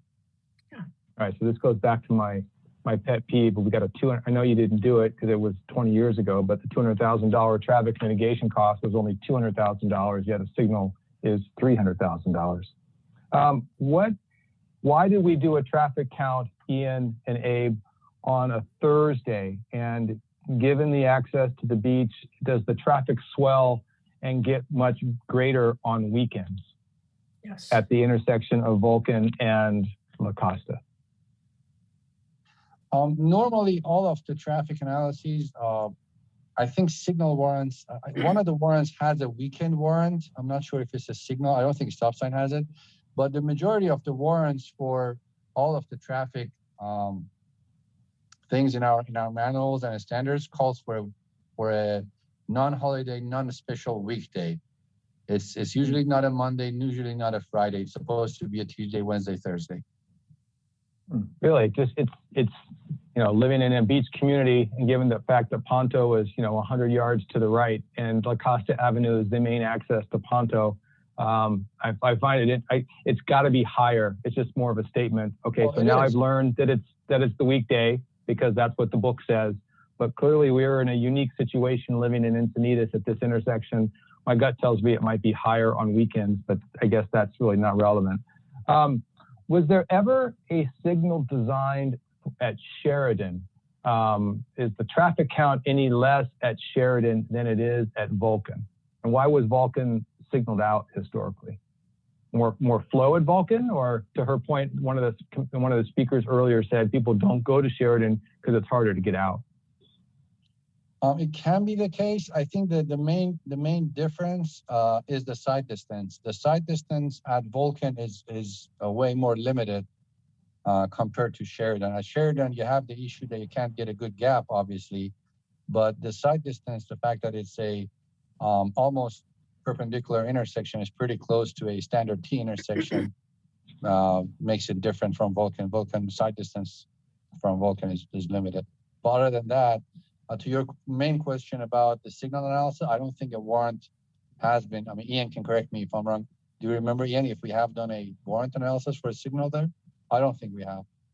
I can go check our historic documents to see if there's been anything done before, but not during my time. I don't think so. All right, so a follow-up question there is the distance between Vulcan and if Vulcan was considered for a traffic signal, and this is my naivete, so Vulcan was considered for a traffic signal given its proximity to the intersection of PCH and the distance back to the freeway. Is Sheridan more equidistant and therefore a signal there would be more functional, number one, for the community, of course, but number two, just the distance alone, is it better to have a signal halfway down Lacoste than it is to have it 2/3 of the way down La Costa? Good question.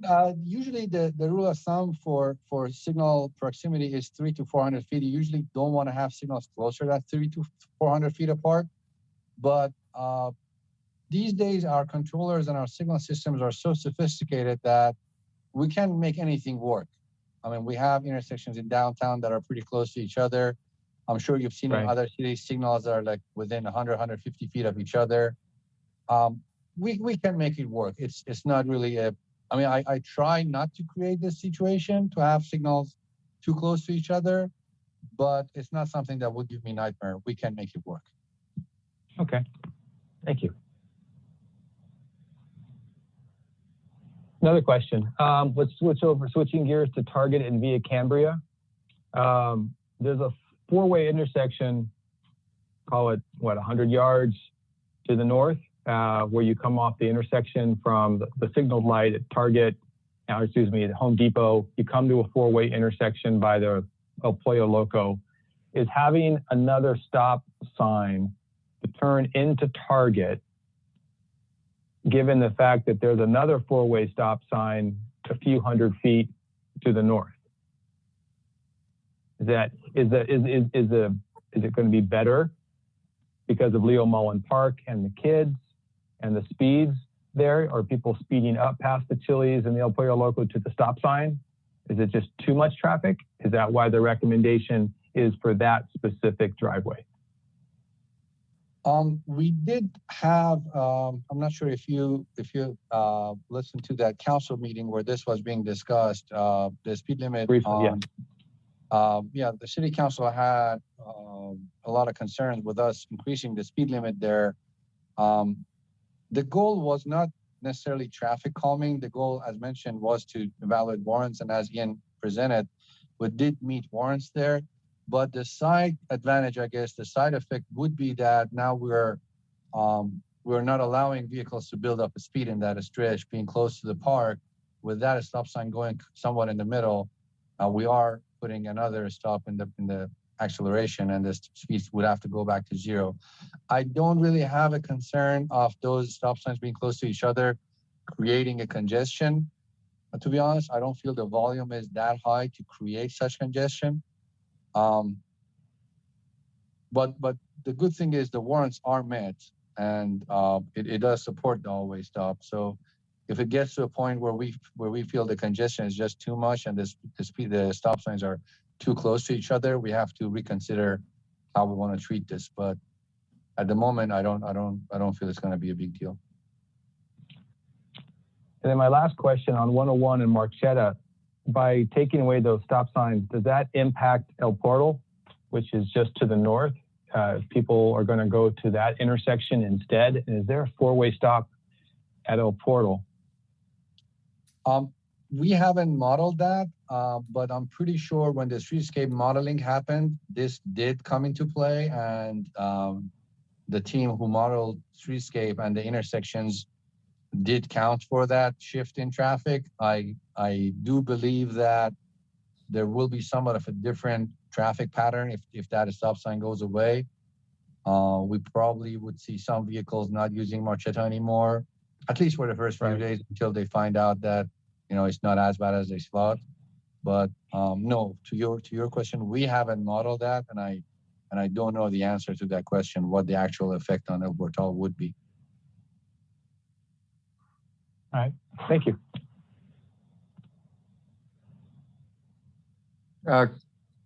Commissioner Von Neumann here. Real quickly, I definitely approve of the stop sign at Target and Via Cambria, but I would also suggest that a raised rapid flashing beacon crosswalk is also installed there at the same time to facilitate people and kids and families walking from Leo Mullen Park over to Target for refreshments while they're doing their athletic events. But definitely, I would say yes to a stop sign there. The Lacoste Avenue and Vulcan Avenue, I I'm torn between a Band-Aid or not a Band-Aid. But I think I would favor a stop sign over nothing at this time. That's just me. I thought it was interesting when Ian was showing pictures of eastbound Paseo de las Flores and southbound Jensen Court. That intersection to me looks like it's a raised speed table or a raised intersection. Am I correct in that? And that's a wonderful design because I think it's at the same level as the sidewalk, so pedestrians don't even have to step off a curb. I haven't driven there, but that looked to me as if it is a raised type speed table, we should have more of those in the city. But that caught my eye. But yes, stop signs there. And I agree with the other streets. I would be in favor of removing the stop sign at 101 on Marcella Street as soon as possible. So those are my thoughts.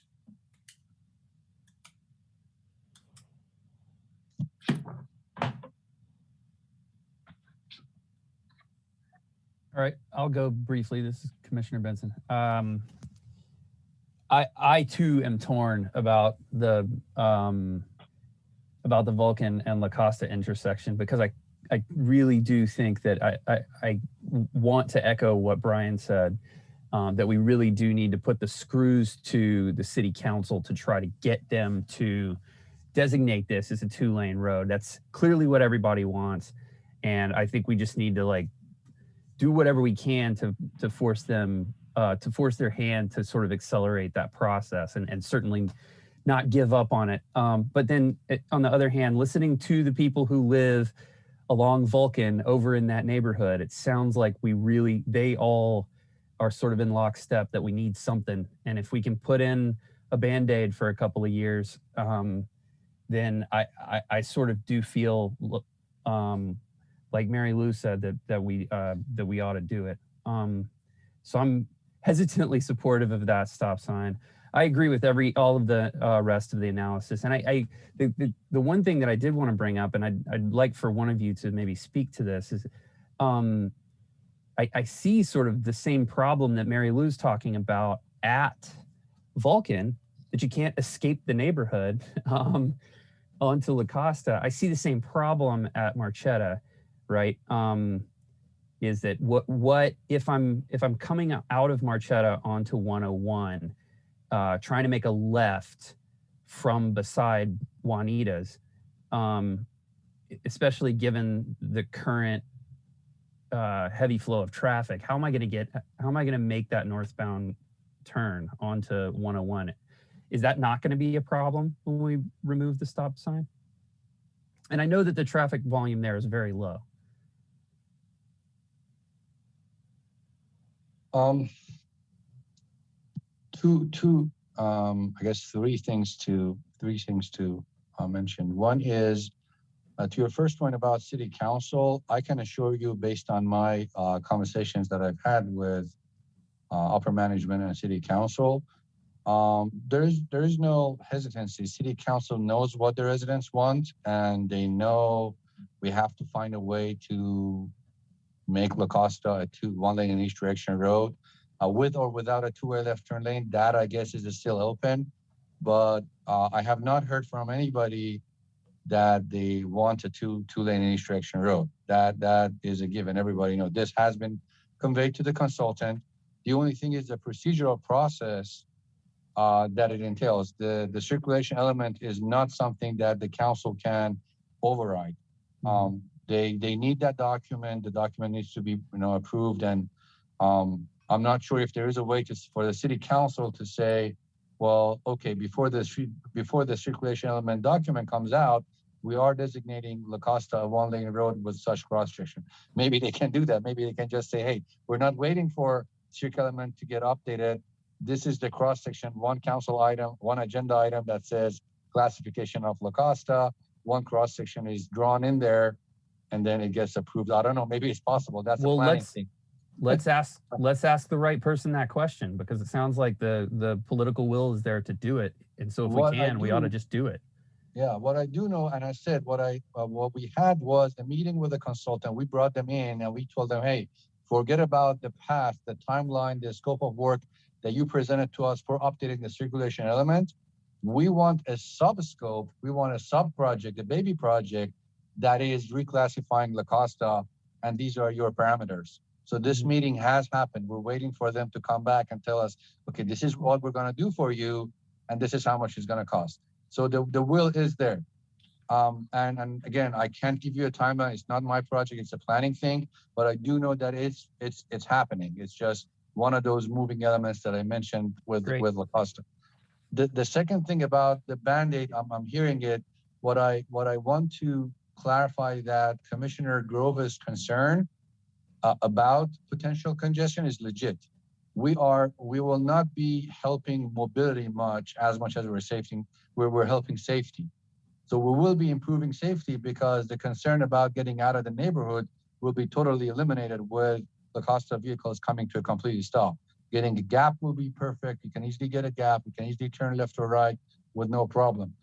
But the downside to that will be the potential backup. And so a Band-Aid, if we're calling it for the safety, that's certainly it. It's better than Band-Aid. If anything, it's better than even a signal.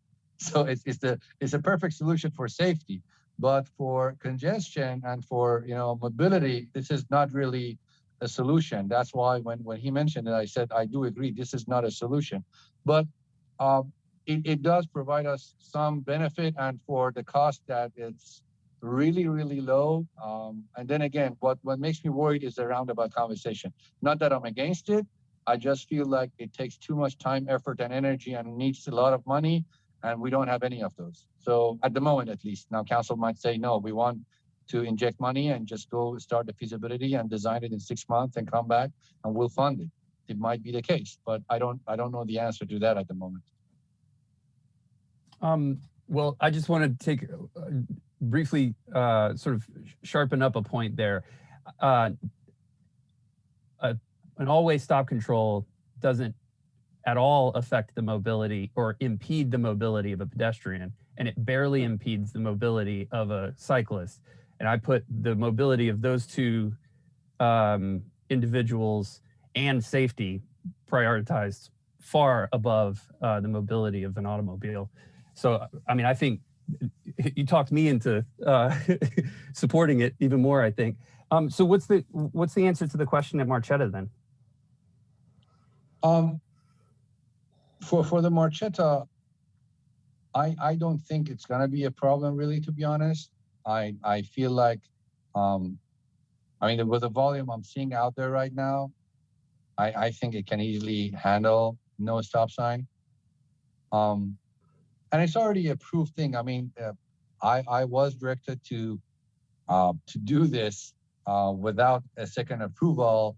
The only thing that made me a little bit hesitant was that our approval is for phase 1, and we want to do it before phase 1. So technically speaking, this is not implementation of a streetscape, but as I'm sure you've driven out there, it's now a 1-lane in each direction road, and I feel it can't work.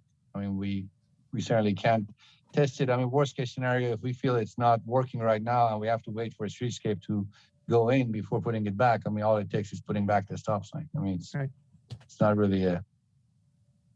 That's not a huge concern. I just sort of wanted to hear your answer to that question. That's no, all. I think it can work. Thanks. Commissioner Von Neumann here. I'm going to jump in again and thank Marty for that one comment about the effect on mobility. I do think the 4-way stop sign will make it safer and easier, better mobility for pedestrians and cyclists. And I think that should that should play a large role in the decision. And this is Commissioner Prendergast. With regard to mobility on Lacoste and Vulcan, what is the distance, Abe or Ian, from Vulcan to the signal? So are we really inconveniencing cars if they have to reach a signal in just another 100 yards or 200 yards over the bridge? Yet we get the benefit of the neighborhood being able to access Lacoste either way? Is that a long distance? The distance between the Vulcan and the signal obviously is not that long. Right. The problem that we're causing is now we're forcing everybody to come to a complete stop. So with the signal at 101, I'm not sure about what the cycle is. Assuming it's running on a 90-second cycle, we're probably serving Lacoste for around, I guess, 30 to 40 seconds, and then 101 for 50 or 60 seconds. So for those 30 seconds that Lacoste is being served, nobody has any delay imposed for westbound Lacoste. Of course, during the next 40, 50 seconds, the vehicles that enter the intersection will be suffering, the delay that's imposed for that cycle. So if it's running on a 50-second red, traffic engineering mathematics usually says on average they're suffering half of that delay. So if the red for the Costa is 50 seconds, it's safe to assume on average vehicles are suffering a 25-second delay at that intersection. But that only applies to that share of the vehicles who enter the intersection during the red. So that's the difference. The difference is, I do get your point. You're saying like these guys would have to come to a stop at the intersection a couple hundred feet, west of the stop sign. But the argument would be, what about the ones who don't stop? So I guess it's tough to really, without a mathematical, there are softwares who model this, but without modeling it, it's tough to say if it's a wash or not. I would say it would not be a wash. I would say we are introducing a little bit of congestion with the stop sign. Okay. This last question, has anybody from the hotel ownership reached out to the engineering department about any concerns that they have once they've opened? I think they've only been open a couple of weeks. Are they concerned about traffic at all? Or access to their facility? I haven't heard anything. I do know that we asked them to start a contract while they were working. I don't know if they continued that. While they were working to pay our signal timing consultant to modify the signal timing at the intersection as they changed things around there. So any traffic control, any change that they were introducing to the intersection, the signal timing was changing accordingly on their dime. So they were paying for the signal timing modifications as they were changing things. But as they finished the intersection, I don't think they have that contract anymore. And now it's only us, our contractor, in charge of the signal timing there. Can we put in, Commissioner Johnson here, can we put in a temporary stop sign for 3 months or so and find out what the objections are to it? The stop sign, when it goes to council, it's a resolution. The way to do it is to rescind that resolution, which can be done anytime council wants. So after this, if this is supported by commission, we'll take it to city council, we'll introduce a resolution and ask council to adopt the resolution to add these stop signs at these locations. If that resolution is adopted, the next step would be, if it wants to be removed, the council would have to rescind the resolution or amend the resolution and take out one of the locations.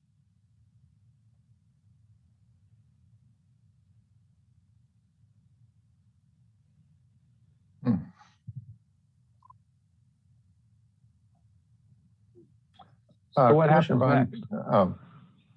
Sorry, Michael. Michael. I think lost in some of this discussion are the fact that the speeds on the Costa are extremely high. So installing a stop sign, would that have any traffic calming effect? And also, is it like, I know there's been some discussion, or I think there has been, about reclassifying Lacoste Avenue as a residential street, allowing a 25-mile-an-hour speed limit. And of course, that would have to be enforced, but perhaps with raised crosswalks at Sheridan, maybe raised crosswalks at Vulcan, that, the whole stretch of the road can be traffic calmed. And I think that's, like Abe, you said there's a lot of moving parts, but I think that's also a moving part that kind of needs to be considered also. I don't know, if there's any further action or thought about the classification of Lacoste itself. With your first question about reclassifying it, I have some updates that I will mention during the traffic log, because it's on the log. I have 3 items on the log that are associated with this. With the traffic calming, it certainly has traffic calming effect during the high-speed periods, the off-peak periods of the day. I think everybody likes that piece of it. The piece that there are some concerns with is the peak period, where we already have some long lines on Lacoste at certain periods of the day, and some weekend periods. We do see some long lines on westbound Lacoste. That's the only concern. So while I guess we can benefit from traffic calming around 80% of the time, 85% of the time, there is a 10 to 15, 20% of the times where we have some queuing on westbound Lacoste that this situation would exacerbate. So that's, I guess, what the concern is. No easy answer. Yeah, no easy answer. Mm-hmm.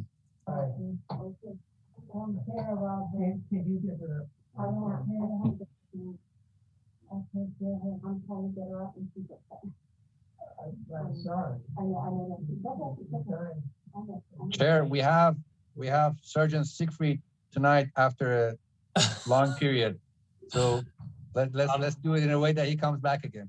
Yeah, I'm sorry. I'm sorry.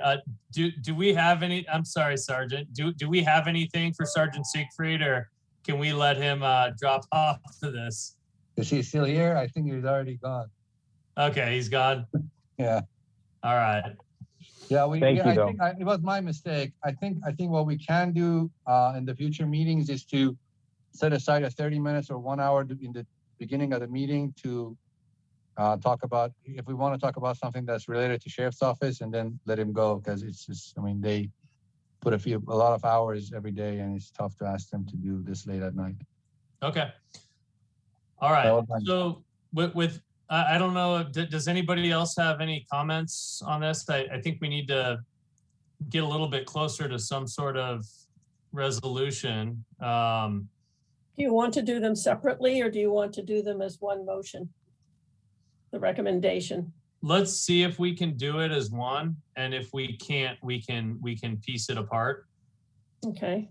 I'm okay with Coast Highway and Marcella at this point. I agree with you, Abe. I know a lot of people are afraid of what will happen when that stop sign is removed. I mean, that stop sign has been the cause of a lot of delay over the years. And I think everybody wants it removed, but in the right way, where people west of 101 don't get stuck. That's really the only concern that I've heard and that I've had. So I'm okay with that. I still don't agree though on Vulcan and Lacoste. I think putting an always stop controlled intersection there is it's gonna be a disaster. I'm almost certain of it. So I'm not gonna support that. But I'm good with everything else. Okay, then I'll make a motion to approve the recommendation for stop signs that were presented by Ian, and the removal of the stop sign at Marcella. Okay, do we have a second? Benson, a second. Okay, we've got 2 seconds. So we've got a motion from Mary Lou and a second from Marty and Glenn. All in favor? Yes. Aye. Aye. Any opposed? Aye. All right, motion passes with 1 opposed. Let's see, we did it. So now we're on to action item 7B, speed limit change at Lake Drive. Right, this is Ian Barr, traffic specialist. Presentation number 2. Hold on, I gotta get this full screen action here. All right, item 7B. I got to redeem myself and actually lower a speed limit this time. Here we go. Speed limit change at Lake Drive. Yeah, people don't smile at me anymore. All right. So the background. So we received some resident concerns regarding the speed along Lake Drive on the south side, south of Birmingham, and they requested an evaluation. An official engineering and traffic survey was conducted along the south side of Lake Drive. This was like late March is when we started. So here's a little project map. So the green road is Lake Drive. You got Santa Fe to the north and Birmingham a little bit to the south. So the speed limit from Santa Fe to Birmingham is 35. And then at the bottom where the red boxed area is kind of the study area. This is what we evaluated. So from Birmingham to Wales, and the speed limit increases to 40 miles an hour. So that is the segment we evaluated.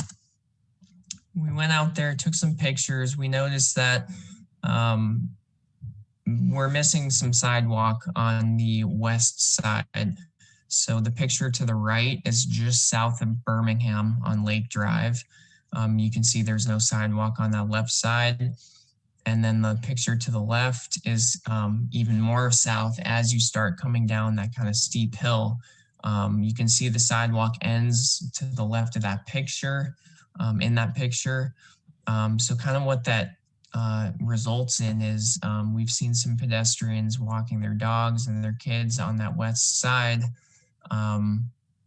And, you know, there's no sidewalk, so pedestrians are kind of forced to walk in the travel lane. And it's just even a little more dangerous because you got that steep downhill where cars do like to kind of pick up some speed. So that's kind of a not very ideal spot to have some missing sidewalks. So we just kind of have to take a look at the road, the geometry, some factors with it while we do these kinds of speed limit evaluations. We also put up a camera and collected some pedestrian counts.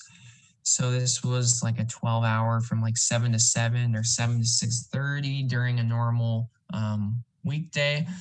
So we had it up for a couple days. We saw that on the south side of Lake Drive, south of Birmingham, there's about 200 to 250 pedestrians per day. And we also counted how many cross Lake Drive on this 40-mile-an-hour segment. So currently there are no crosswalks.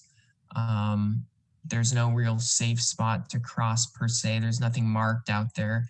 And then you also got the missing sidewalk, like we said. So again, those are just kind of some factors we look at. We have gotten some requests to install and to evaluate for some crosswalk locations along the south side of Lake Drive. I know to the north, they have the park and they have a few different crosswalks. I think 1 or 2 of flashing beacons, but there's not much on the south side. So essentially we have about almost 20% of the pedestrians we counted on this south side. I mean, I guess you can kind of say they essentially jaywalked. There's really nothing marked out there. So that's also something along with the speed limit change that we're proposing. We're not done with this segment. We're looking at, we've drafted some striping stuff that we could do with some edge lines, some crosswalks.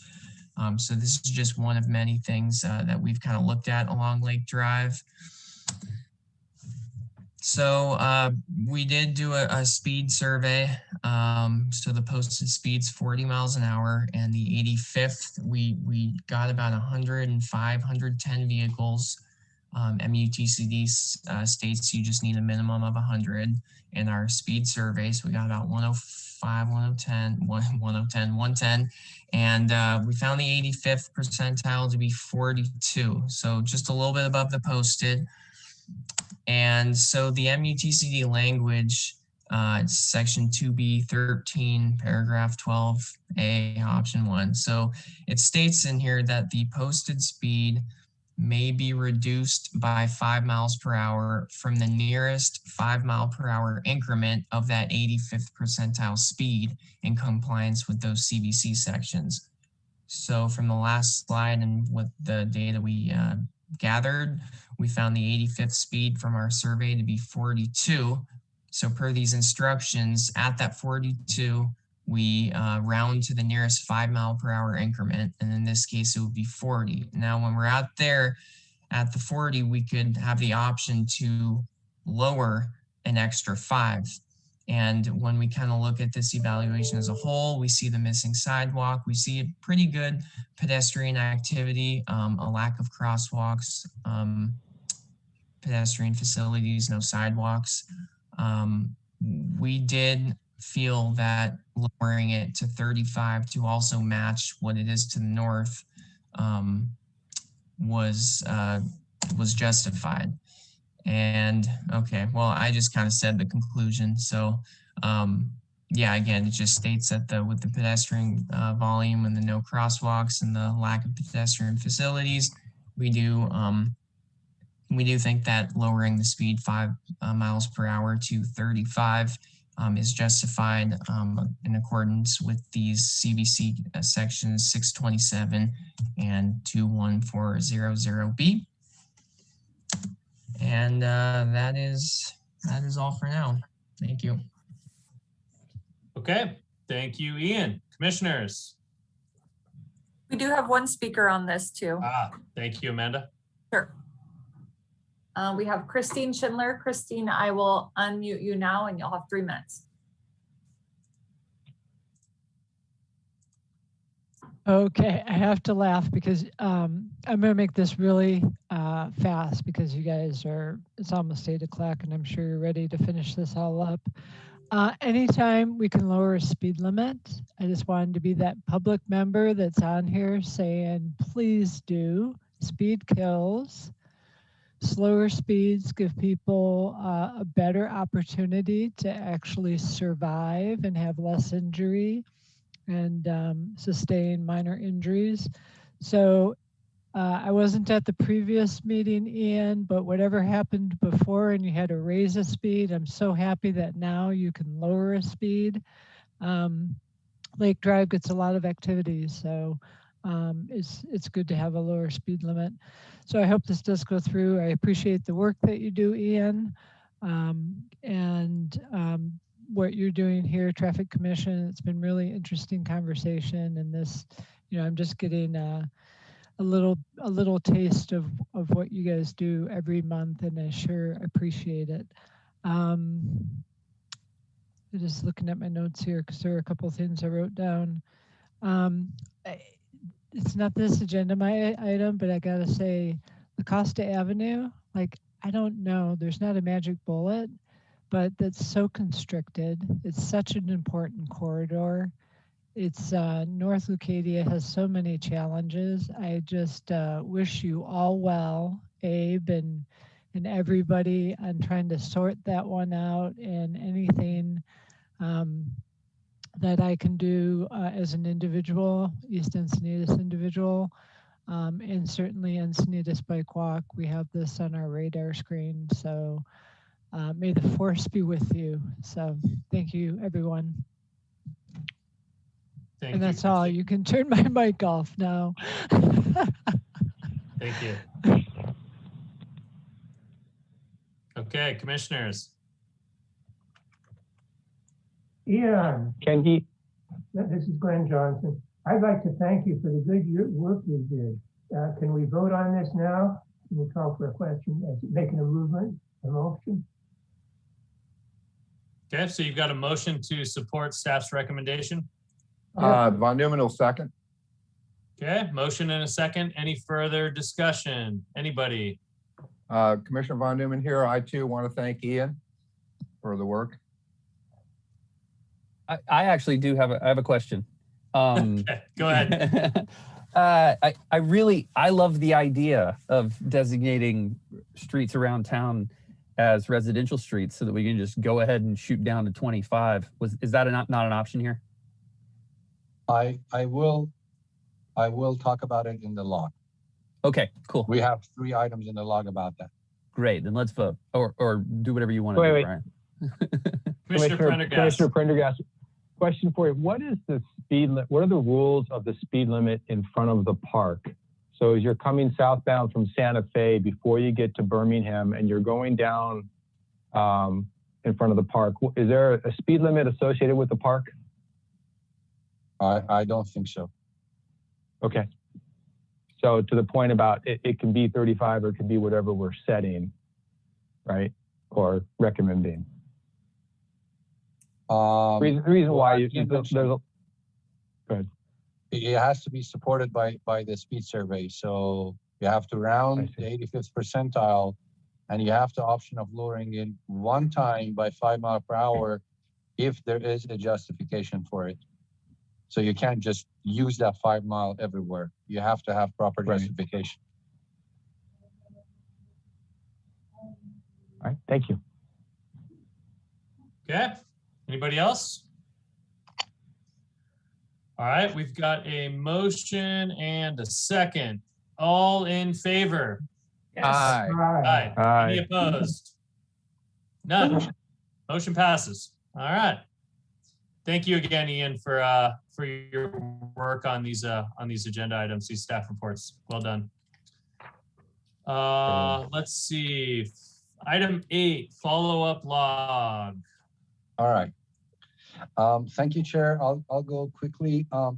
So if 2 or 3 of these items are about this, we did talk about this a few times during the past couple of months. I was tasked with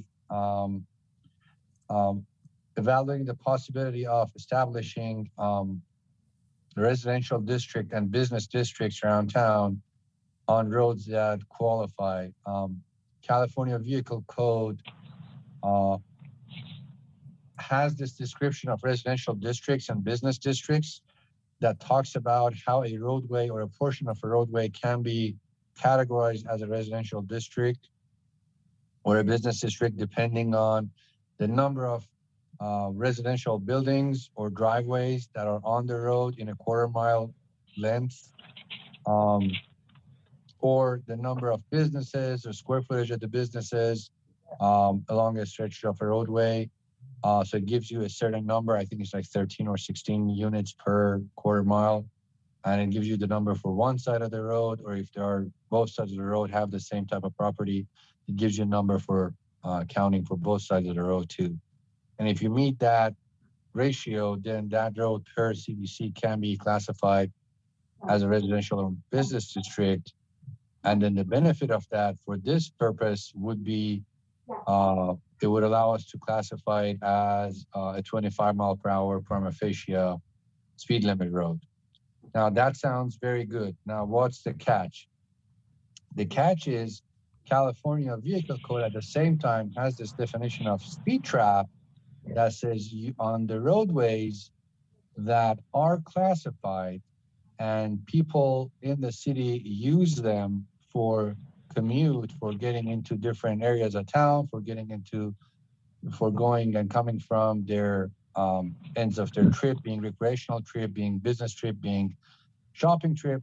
If those roads are being used for those purposes, you cannot establish prima facie. So there is a map that's a statewide map. That map is managed by a division in Caltrans in Sacramento. And I've been in contact with them. I've contacted our attorneys. We had a lot of chats, a lot of conversations, and this is the gist of it. We have to go to City Council and present to them the list of the roads that we are willing to use this option for. Our staff, Ian, has already done this. We're doing our final touches. We will create a map that says, based on the description of California Vehicle Code, these roads of the city can be classified as a residential district or a business district and qualify for 25 mile per hour prima facie. City Council will review and adopt a resolution that says we as the City Council of Encinitas are considering these roads as residential roads or business districts. That resolution has to be blessed by SANDAC and has to be blessed by Caltrans District 12, our district. After those, I've already, through some back channels, I've talked to those folks, and it seems like it's doable. They will bless. If our city council adopts a resolution, they will not intervene, because most of these roads that we will want to classify, let's say Vulcan, they don't really have a region-wide impact. It's not like if we lower the speed limit, it would drastically impact the flow within the region. Let's say Lake Drive, let's say San Alejo. These are not roads that Caltrans would be worried about that by lowering the speed limit, we would be impacting the freeway. Again, things might change, nothing is official, but I have talked to a few folks, and it seems like they will be receptive to the idea. After Sandak blesses it and Caltrans blesses it, our resolution with those two support letters from Sandak and Caltrans attached to it will go to Sacramento. Sacramento said ours is a procedural process. We don't intervene. We don't approve or reject. Once you send us that letter that says we don't want this road to be on your map, this road is a residential road or a business road on our local agency, on our city, we will take your road off our map. So enforcing a 25-mile-per-hour speed limit afterwards will not constitute a speed trap, and it would stand in court. Now, the most important catch, which can be a concern on some road, I heard, I think Commissioner Von Neumann mentioned this. Again, how much of a concern this is, City Council would have to say. But the biggest concern is once a road comes off of that statewide map, the city cannot apply for a state grant on that road, because that road is no more a road that is supporting the region. It's a totally local road. At least that's what we're claiming. So that's the caveat. If we do that, if we choose a bunch of roads from this map that we will be creating and bringing to commission supports it, we take it to council, we go through the hoops, we go through the steps, we can make them 25. But then the next HSIP cycle opens up, and we want to apply for a grant, let's say build a roundabout at Vulcan, for example, we cannot apply for a federal grant or a state grant. Now, to make things a little bit more complicated, this process is reversible. So what I've heard from Sacramento is some cities have done this. When an opportunity for grant opens, they go through the process, they reclassify it back to a collector so that they can apply for grant. And if it's not successful, they go back and reclassify. So it is doable, but I thought I'd give you the full picture. So on our follow-up log, we have item 1, that's Vulcan Avenue reclass. We have item, not 1, Amanda, if you move a little bit to the left, I can see the item number. I can see the row number. Yeah, row 18, that's totally correlated with this. Item 30 about adding pavement legends. As you recall, we discussed it. We said, let's finalize our speed limit citywide and then go ahead and do it. Adding these pavement legends. And then another one. No, that seems to be just these two. So these two are associated with this process. Now, I don't want to go through the other ones. If there are any questions about this process, I hope I was clear. If I wasn't, please tell me and I will clarify.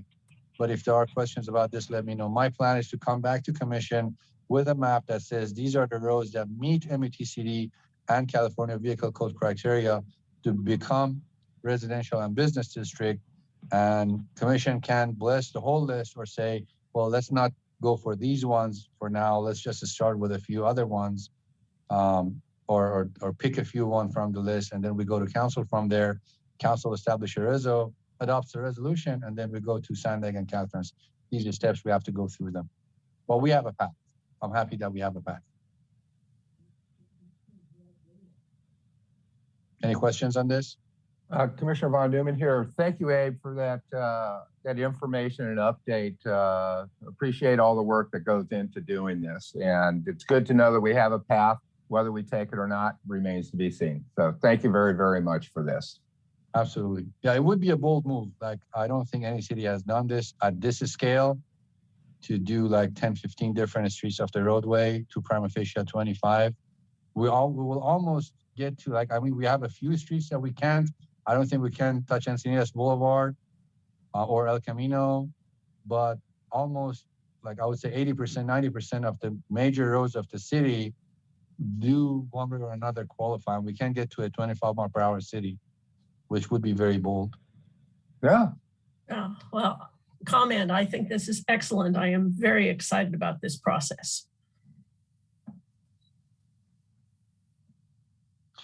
Okay, if I was clear and there are no questions, yeah, there are more on that to come. I'll come back next month or the month after with a report on this, providing you that map. Item 31, the crosswalk on San Alejo, that's still on hold. We are not yet sure how we want to touch that. We have the Verde undercrossing that is in the works. By in the works, I mean in final steps of design. That's not really finished. As soon as we have that final answer, we will evaluate that crosswalk there. We still have the crossing at Cornish that we have not yet evaluated. There are discussions, ideas about converting Cornish and that stretch to a one-way. We haven't heard back from that about that yet. We haven't received an official direction between Santa Fe and San Alejo to convert that stretch to a one-way. That will certainly affect this future crosswalk. Item 33, the circulation element update. So that's where I think we need a more clear picture of what we're doing. I have had a meeting with our director and the project manager of the circulation element. I did convey the message that commission wants to have a more active role. I have been told that I will receive some sort of a work plan from the project manager and from our director about how we want to do this. If commission has ideas, if commission has suggestions, I'll happily pass it to our director. But that's what I've been told, that we will receive some sort of a clear picture from the project manager about the timeline of things, about how the commission will be involved in the process. Anything on that? I mean, if we want to talk about a subcommittee or something like that, I think that this would be the point. I'm not sure how that subcommittee would want to work. If you want to directly contact council, because I think we did talk about this last time about commission, if interested, can directly contact council. Yeah, Commissioner Johnson, do you want to give an update on that? Where are we now? We're on the circulation element update subcommittee, contacting council. Okay, we talked some about it last week, but I think we need an ad hoc subcommittee on the circulation element to understand what's going on, to help the citizens and others in our city understand what's going on. And we're actually the experts on some areas where circulation is involved, so it makes sense. So I would like to move that we establish that subcommittee of myself and Brian and whoever else Brian suggests to join us. That's a motion. And do a motion. Okay. So, Abe, do we need to move on this, or have we already created the ad hoc subcommittee and we just need to kind of formalize it on future agendas? So do we want to establish any kind of a action for this ad hoc committee? Like, I mean, I do know that we have this, but do we know what the role is, what we want to do? Like what is this ad hoc committee supposed to do next time? Like, what is the update that we would be asking them? I would suggest that one of the first things we want to do is just to meet the contractor and understand what they're doing and become up to date with what's happened so far out of the public view. We may then wish to approach the planning commission, and ask them to work with us. Maybe a joint subcommittee would be appropriate. And I'm assuming this goes on until we get the circulation element nailed out. Does that sound right? That sounds good to me. Do we know who from the planning commission, or do they have representatives, or no, it's just their whole commission and only our commission has a subcommittee? Do they have a subcommittee too? I've not seen one announced. Okay. I mean, what I can suggest is, I think would be a good idea is, instead of waiting for the project manager to provide us a work plan of how the project is going to work with us, how the consultant team is going to work with us. You can meet with, I can ask her for a meeting, and then you can, and I can attend if you like or not. You can meet with her and talk about this potential plan that he would present to the commission and say, this is how I want the commission involved.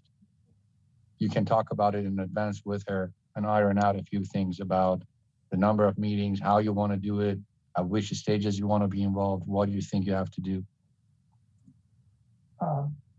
That sounds like a good suggestion. Anything you can do to help would be appreciated. On my own initiative, I would be happy to contact the chairman of the planning commission, Bruce, and see what his view on it is. But I think he would be happy to have some joint participation. He's got a lot of stuff on his plate too. Okay. So, Chair, what do you think about this? The subcommittee would be formed today, and the role would be, or the update next month would be, to use to communicate with the project manager and the planning commission to create a work plan for the involvement of the city traffic commission. Sounds good to me. Sounds good.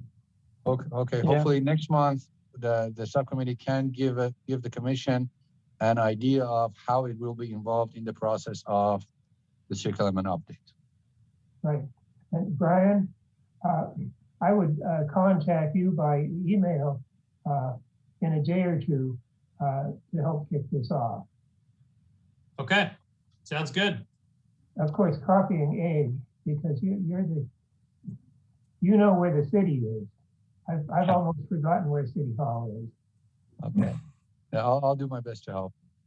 Item 34, the update on cycle track. We did talk about it. Oh, this was a motion. Does it need to be voted on? No, I don't think motion. Yeah, I think it just needs 2 supporting commissioners, which I think we already have. Yep. Okay.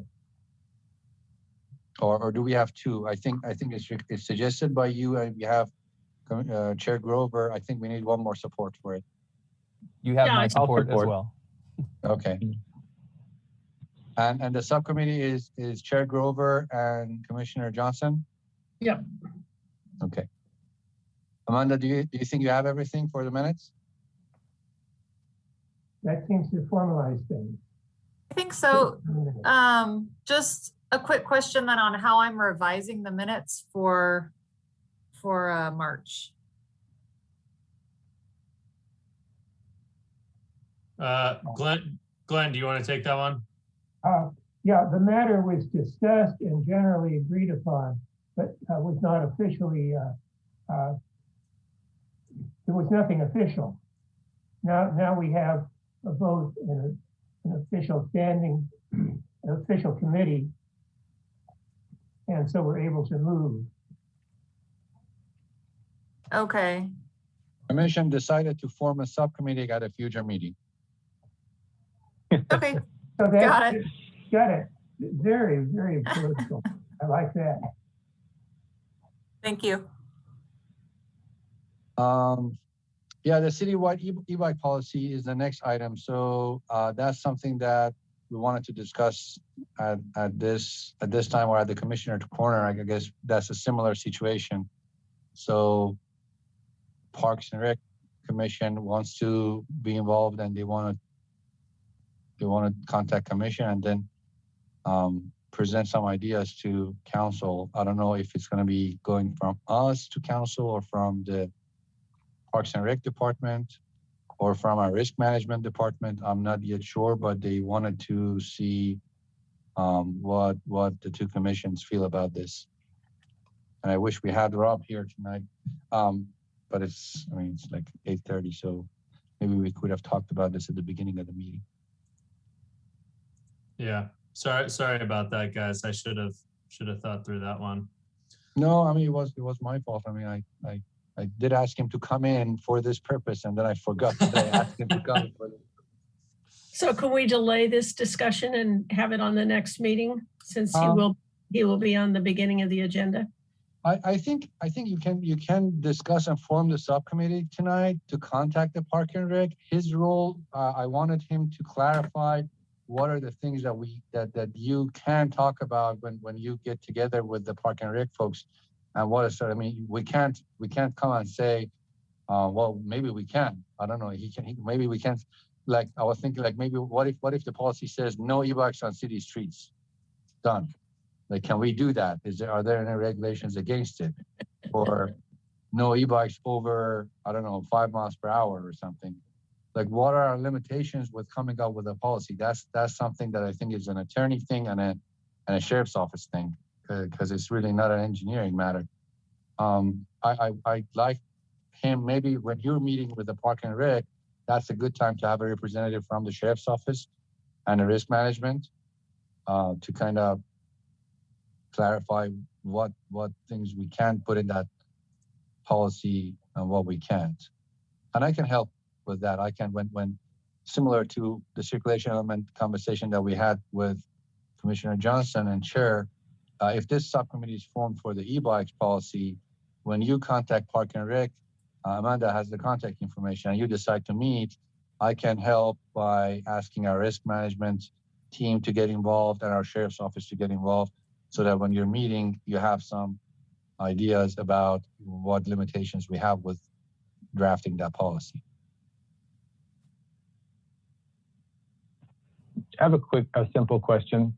Abe, it's Commissioner Prendergast. Is there a speed limit for e-bikes, or is the speed limit for e-bikes no different than bicycle and car speed limits? Because those things really go fast. Yeah, I don't think there is, to be honest with you. I don't think there is any kind of a speed limit associated with those. I don't think they go faster than 30, 35. I really don't think they do. But if they're on a roadway, because I don't think sheriff's office, I don't think police officers can shoot them with a radar. I don't think the radar would catch them. So how can you? I don't know. I have to ask Brian. How fast do they go, Brian? Well, mine goes 35. I think, my e-bike is 8 years old. I think some of the modern ones, if you have the, ones that don't have a governor on them, so to speak, they can go quite a bit faster. Oh, even faster. Okay. Yeah, but do you know if anybody can get a ticket on an e-bike? I don't even think they can. How do unless they prove that they know the basic speed law, that you're riding at a speed that's not safe for travel? I have an acquaintance who got a ticket on a bicycle for going too fast down, a regular bicycle for going too fast down Birmingham. So I think you do have to follow the speed limits that are posted. But like, how do they prove at court that how do they measure the speed? I don't think a radar can shoot a speed off a bicycle. They can shoot a baseball. Yeah. I don't know if theirs can. I don't know, maybe it can. But those like baseball ones, they just shoot it once. I think their system has to shoot like multiple times. Yeah. Well, unless they have really steady hands or something. I've spoken a little bit with the chair of the Parks and Rec Commission about this. It's sort of been a on again, off again conversation for the past, I'd say 4 or 5 months. I wasn't sure where exactly they were going with this, and I still don't really know. Maybe that's why we need to form a joint ad hoc subcommittee. But I can tell you that, the comment that I made, whether that was last month or the month before, about you know, a lot of these kids at Pacific View and their skateboards and e-bikes. To me, it's less about speed, the speed that e-bikes are going, and it's more about people actually following the rules of the road.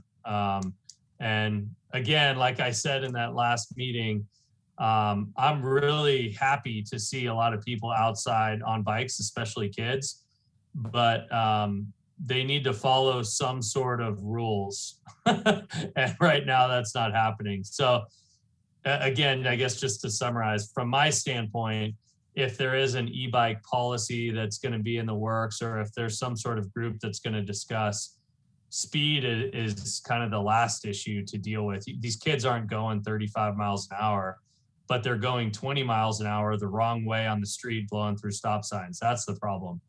So, and there's like 30 of them at a time doing it. Anyway, my two cents. That's a good point. I mean, that's why I think our risk management team should get involved, and you know, we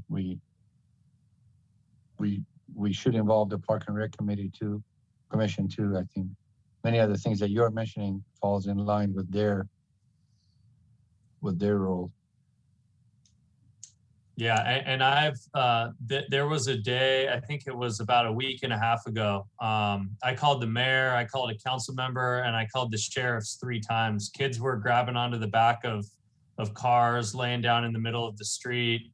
Motorists were getting out of their car saying, "Let go of my car." These kids are crazy. They grew up in a different generation than I did when I was a kid. So something needs to be done. It's pretty insane what I've seen. Anyway. Okay. So do we want to nominate somebody, or we want to form a subcommittee? How do we want to do this? I suggest a similar path to form a subcommittee, schedule a meeting, and then I'll ask our risk management and our sheriff's office to be involved, and you decide at that meeting how you want to approach this. Okay, I'd like to be on that subcommittee if we form it. So I'll be the first vote for creating a subcommittee. Anyone else?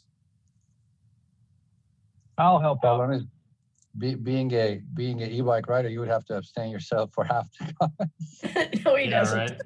I'm going to be the first one to get a ticket. I do not own an e-bike, but I will help out, Brian. Okay. Don't want you to go solo. Thank you, Bob. You bet. Okay. If you need a third person, you have my blessing to move forward with that too. All right, great. So we formed 2 subcommittees. Anything else on the follow-up log before we move into Commissioner Corner? One thing for Amanda. So the second subcommittee is has 3 members, or still 2. Are we adding Commissioner Benson? Oh, I don't need to be on it. I was just, in case we needed 3 commissioners, voicing my support. Thank you. Okay. Yeah, the crosswalk evaluation at Lacoste and Highway 101, we did talk about this. This is about the possibility of either adding a crossing on the east leg, on the diagonal, for making it a diagonal crossing at the intersection, to evaluate that and come back to commission. And we can include the evaluation of that signal timing for the Hotel 2 in this item. The ENTMP revision, item 37, takes a lot of time. I'll come back hopefully in the next 2 to 3 months to present this to commission, a draft revision of ENTMP. Item 38, the crosswalk at Lacoste and Sheridan. We did have this before it was evaluated. The concern that we had was on the north side of Lacoste, we don't have a receiving end. There's no walkway, there's no path, there's no sidewalk. So to call this a crossing, it can make it complicated. Maybe we can call it a speed table. And if we do it as a speed table, then we can take it to City Council as a traffic calming measure, because they have the authority to override basically and allow a speed table or a speed cushion on our classified roads. The way our speed cushion speed table program is currently written and approved by council, we are not allowed to get votes from public on classified roads.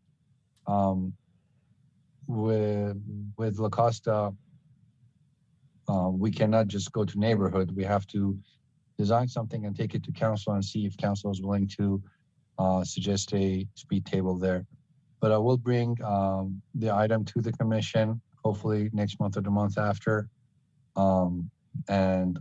If we can do a crosswalk, that would be a good thing. I do like the idea of a crosswalk, at least for the residents who on the north side of the road just want to get to the south side and then use the walkway that we have on the south side, because those residents on the north, they cannot really get to the walkway that we have on the south. So they can at least benefit from that, and we have to find a way to make the north end work ADA wise. I'll come back with that. And the last one, the local roadway safety plan. If you recall, this is a Division 0 inspired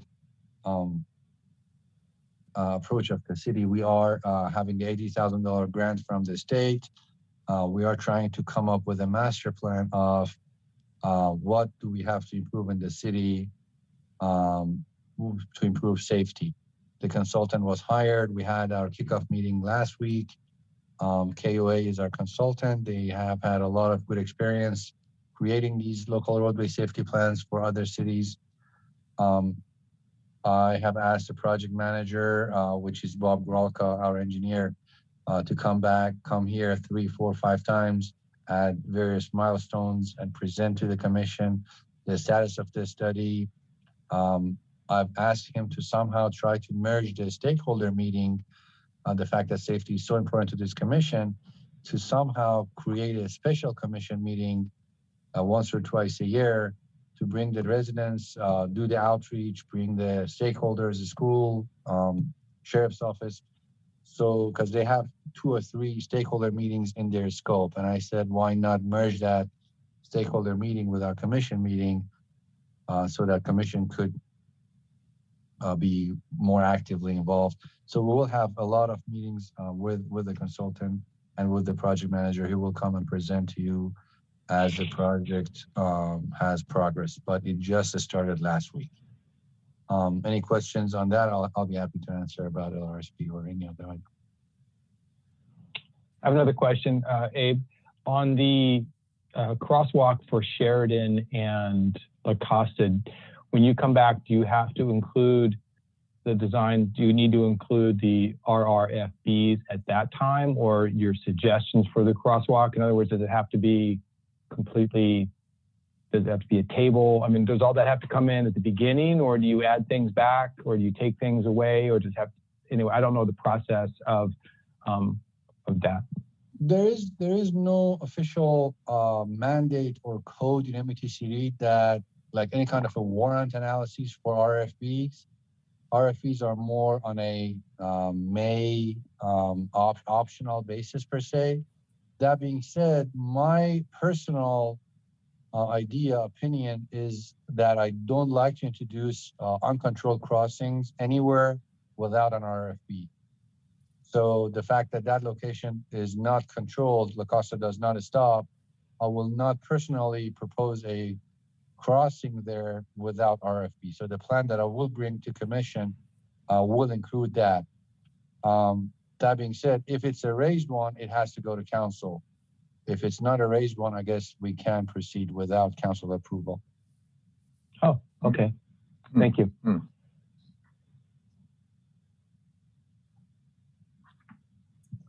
Commissioner Von Neumann here. I have a question. I thought at the last meeting, there was,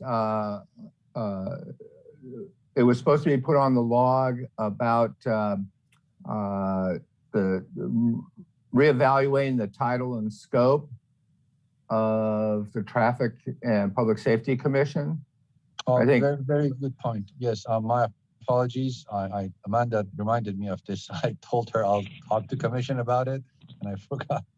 I did talk to our director about this, and she promised me that she will convey the message to council for either a potential joint meeting with council or having representatives from the city council at one of our future commission meetings. With regards to the title change, nothing really has happened officially as far as I know, and I did check and nothing was passed to me. But yeah, our director said she will talk to the city manager and we'll convey the message to council that we want to meet, by we, I mean the traffic commission, would like to meet with the city council either, because we had down the years, I think 2 of the 3 last years that I've been here, we've had joint meetings with council. So she would pass the message that would like a joint meeting. If we can't have it, is it okay if we have representatives from the council attending one of our meetings to go over this? Thanks for reminding me. Okay. Commissioner Von Neumann here again. I don't know if everyone remembers excuse me, gotta get some water. I don't know if everyone remembers a letter that was submitted by a resident by the name of John Conover, who was mentioning and brought to attention a situation along the Cardiff Rail Trail along San Elijo, where the rail trail seems to meander about a foot away from the curb of San Elijo in a few spots. And he was concerned that little kids or big kids or people that might be a dangerous situation. I don't really know if that's been looked at or something, if that's something that maybe we should try to evaluate. But I don't know if I'm making any sense, but it looks, I drove by there and there are a few places where the rail trail does come within a foot of the curb of the of San Elijo, and there's no parked cars or anything. So conceivably somebody could like trip and fall into the lane of traffic. So I don't know, what could be done. I don't know if vegetation might delineate a separation or something, but every time I drive by there now, I take a look at it and I go, this might be a problem, but I don't know how to address that. I don't know if we put it on the log or we just keep it in the back of our minds. So if I may, two things on that. This was brought to our attention. We went out there and we evaluated this around 1.5 years ago, I think. One portion of the rail trail where it gets close to the roadway is right at the curve. There is a curve where the rail trail kind of drifts away from the edge of the road and goes more toward the rail. So right about that area, there is a curve on San Alejo, and we fixed it. It wasn't really an error in design. We made it better, I guess, by removing the edge line and the center line and moving the lanes around 4 or 5 feet away from the edge. You can't see the water blast mark on the roadway. So at that curve, the walkway is not right by the edge of the travel lane. Further north, where it's straight, there are 2 other segments that are like that, where because of obstructions in the path, Sandag's design somehow meandered the walkway around those obstructions, I guess to save cost. And a small piece of the CRT, I think for 2 segments of around 100 feet or something, is at the edge of the road. We didn't touch those because my idea was this is a straight road and this is not that different from any sidewalk adjacent to any other road. Wherever we have a sidewalk, it's usually right by the curb, and in a lot of roads we don't have excellent. So this is the one that we moved it. As you can see, the old black line and the old center line, we moved it away from the curb so that Tesla is now 5-6 feet away from the edge of the road. Right. But further north, where that black Yeah, here in this area, this is where it's a little bit closer, but the way I see this is similar to, you know, any other roads where you have a travel lane and no parking and there's a sidewalk. People walking on the sidewalk are walking close to the edge of the road. The problem with moving, we had two options. One was similar to what the previous photo we showed, was moving the lane, the center line to the east and opening up space on the west by adding an edge line. The problem with that is on those northerly areas, we did introduce a parking on the east side by narrowing the lanes and opening up space on the east side. As you can see, those trash cans on the edge of the photo and those parked cars.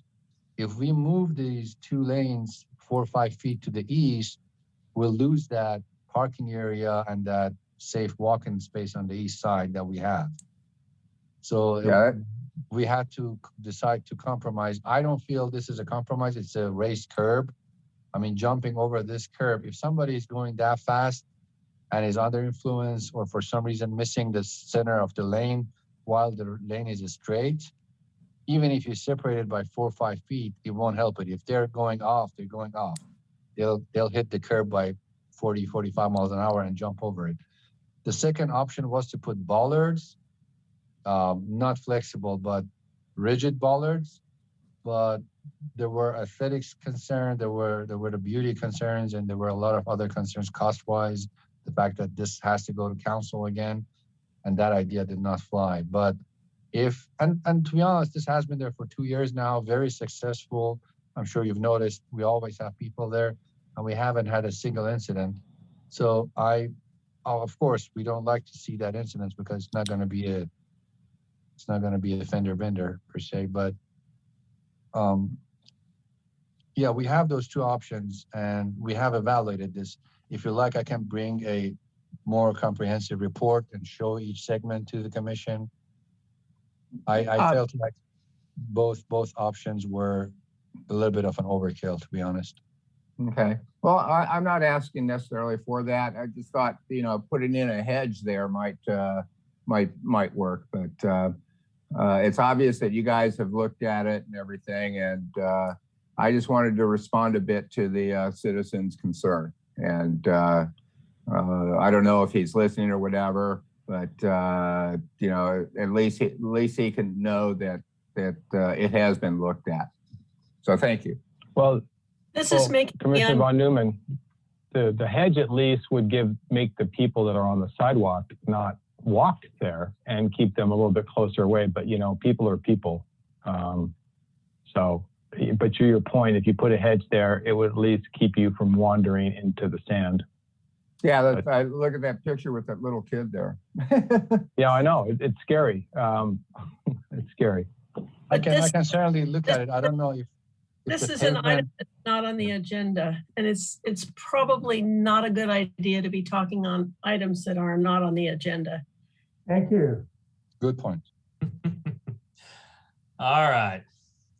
So I think to round that one out, you're looking into it. We can tell people that it's being addressed. You know, we heard their comment. I do want to make sure. Go ahead. 2 more minutes. Oh, I do want to quickly make sure. I know this is one of the longest meetings we've had in a while. So it'd be nice to wrap up soon here, but I do want to make sure that some of the speakers from earlier this evening, that we can tell them, you know, something's being done about their comments. So, you know, Molly, for example, had that traffic calming petition, she called it, for Pacific Serena, Foxglove, et cetera, to make those streets safer. Abe, I know that that's not exactly the process, but how can we, you know, help her, guide her down the standard city process for traffic calming, et cetera, petitions, so that we can actually have that as an action item with some sort of recommendation from city staff? To be honest with you, we haven't, I don't have data. I don't have any evaluations. I think Amanda asked her to go through our usual channels, which is contacting the staff and starting the evaluation. For some reason, the lady wanted to present this to the commission. I think at this stage, it's tough to create an action on it. I think we can put it on the log if you like. and say commission likes to hear back about this, and I can bring back my findings. I'd like to put it on the log just so we don't lose track of it. It can be a TBD at this point. And in the meantime, you know, I think Molly needs to get her neighbors signing petitions and doing all of the standard, you know, city process to get this to be something that you actually analyze. I just want to make sure that we don't lose track of it. Sure. Commissioner Von Neumann would support putting it on the log. Okay. We need one more, right? Oh yeah, one more. I will. I agree, definitely. Okay, great, thank you. Let's see, the other one that I saw was kind of, you know, related to Lacoste, issues on Lacoste from the Alila Maria, backed up at the signal. The signal doesn't work right, especially if you're going to be putting that stop sign in. Let's get that signal working. So I don't think we need to take any action on that. I just wanted to go back to it since it was raised earlier. And then the last one was June Hansberger, Lacoste and Sheridan. I don't know if folks think that we need to do anything on that or just put it under the veil of Lacoste stuff. But again, I wanted to go back to it and make sure we addressed it in some way.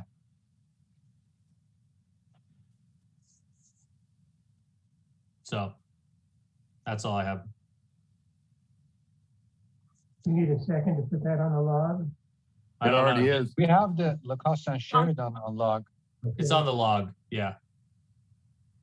Okay, so we probably don't need to do anything on that, and we can just tell June it's an upcoming agenda item. All right.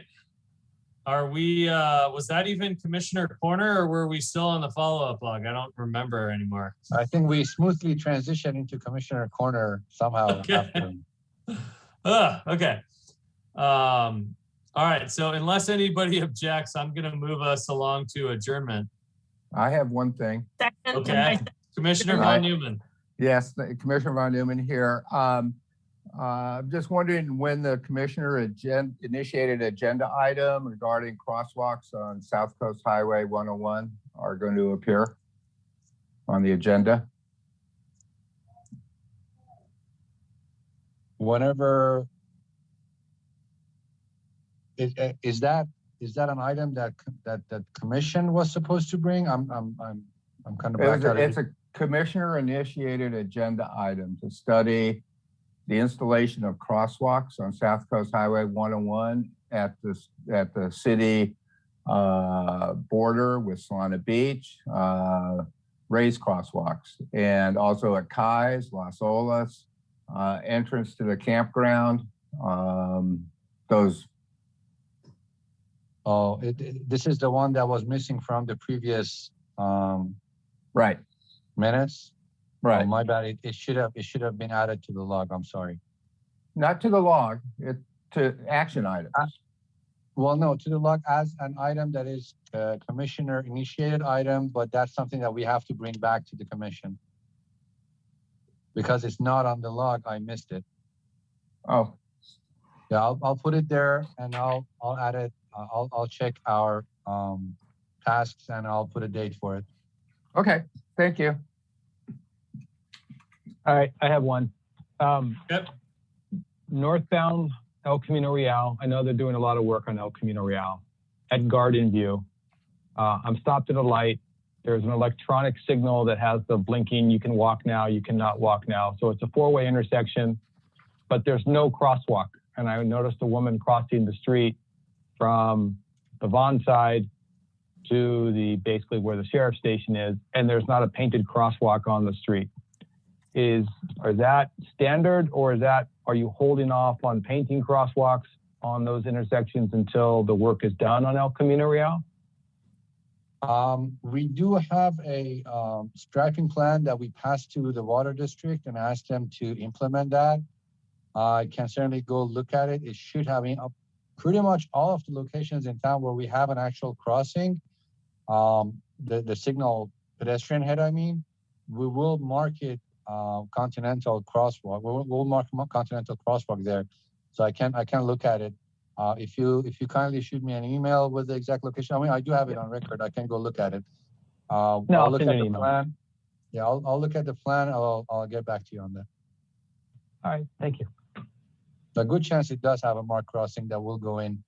OMWD striping has not started. That project, we are adding a bike lane buffer that's not there right now. We're narrowing down the lanes on El Camino. A lot is happening on El Camino after OMWD is done. Thank you. Anybody else? Okay. Well, agenda item 10, adjournment. I'll make a motion to adjourn. Second. All right, all in favor? Aye. Aye. Any opposed? Thank you. None. Thank you. All right, thank you everyone for hanging in there.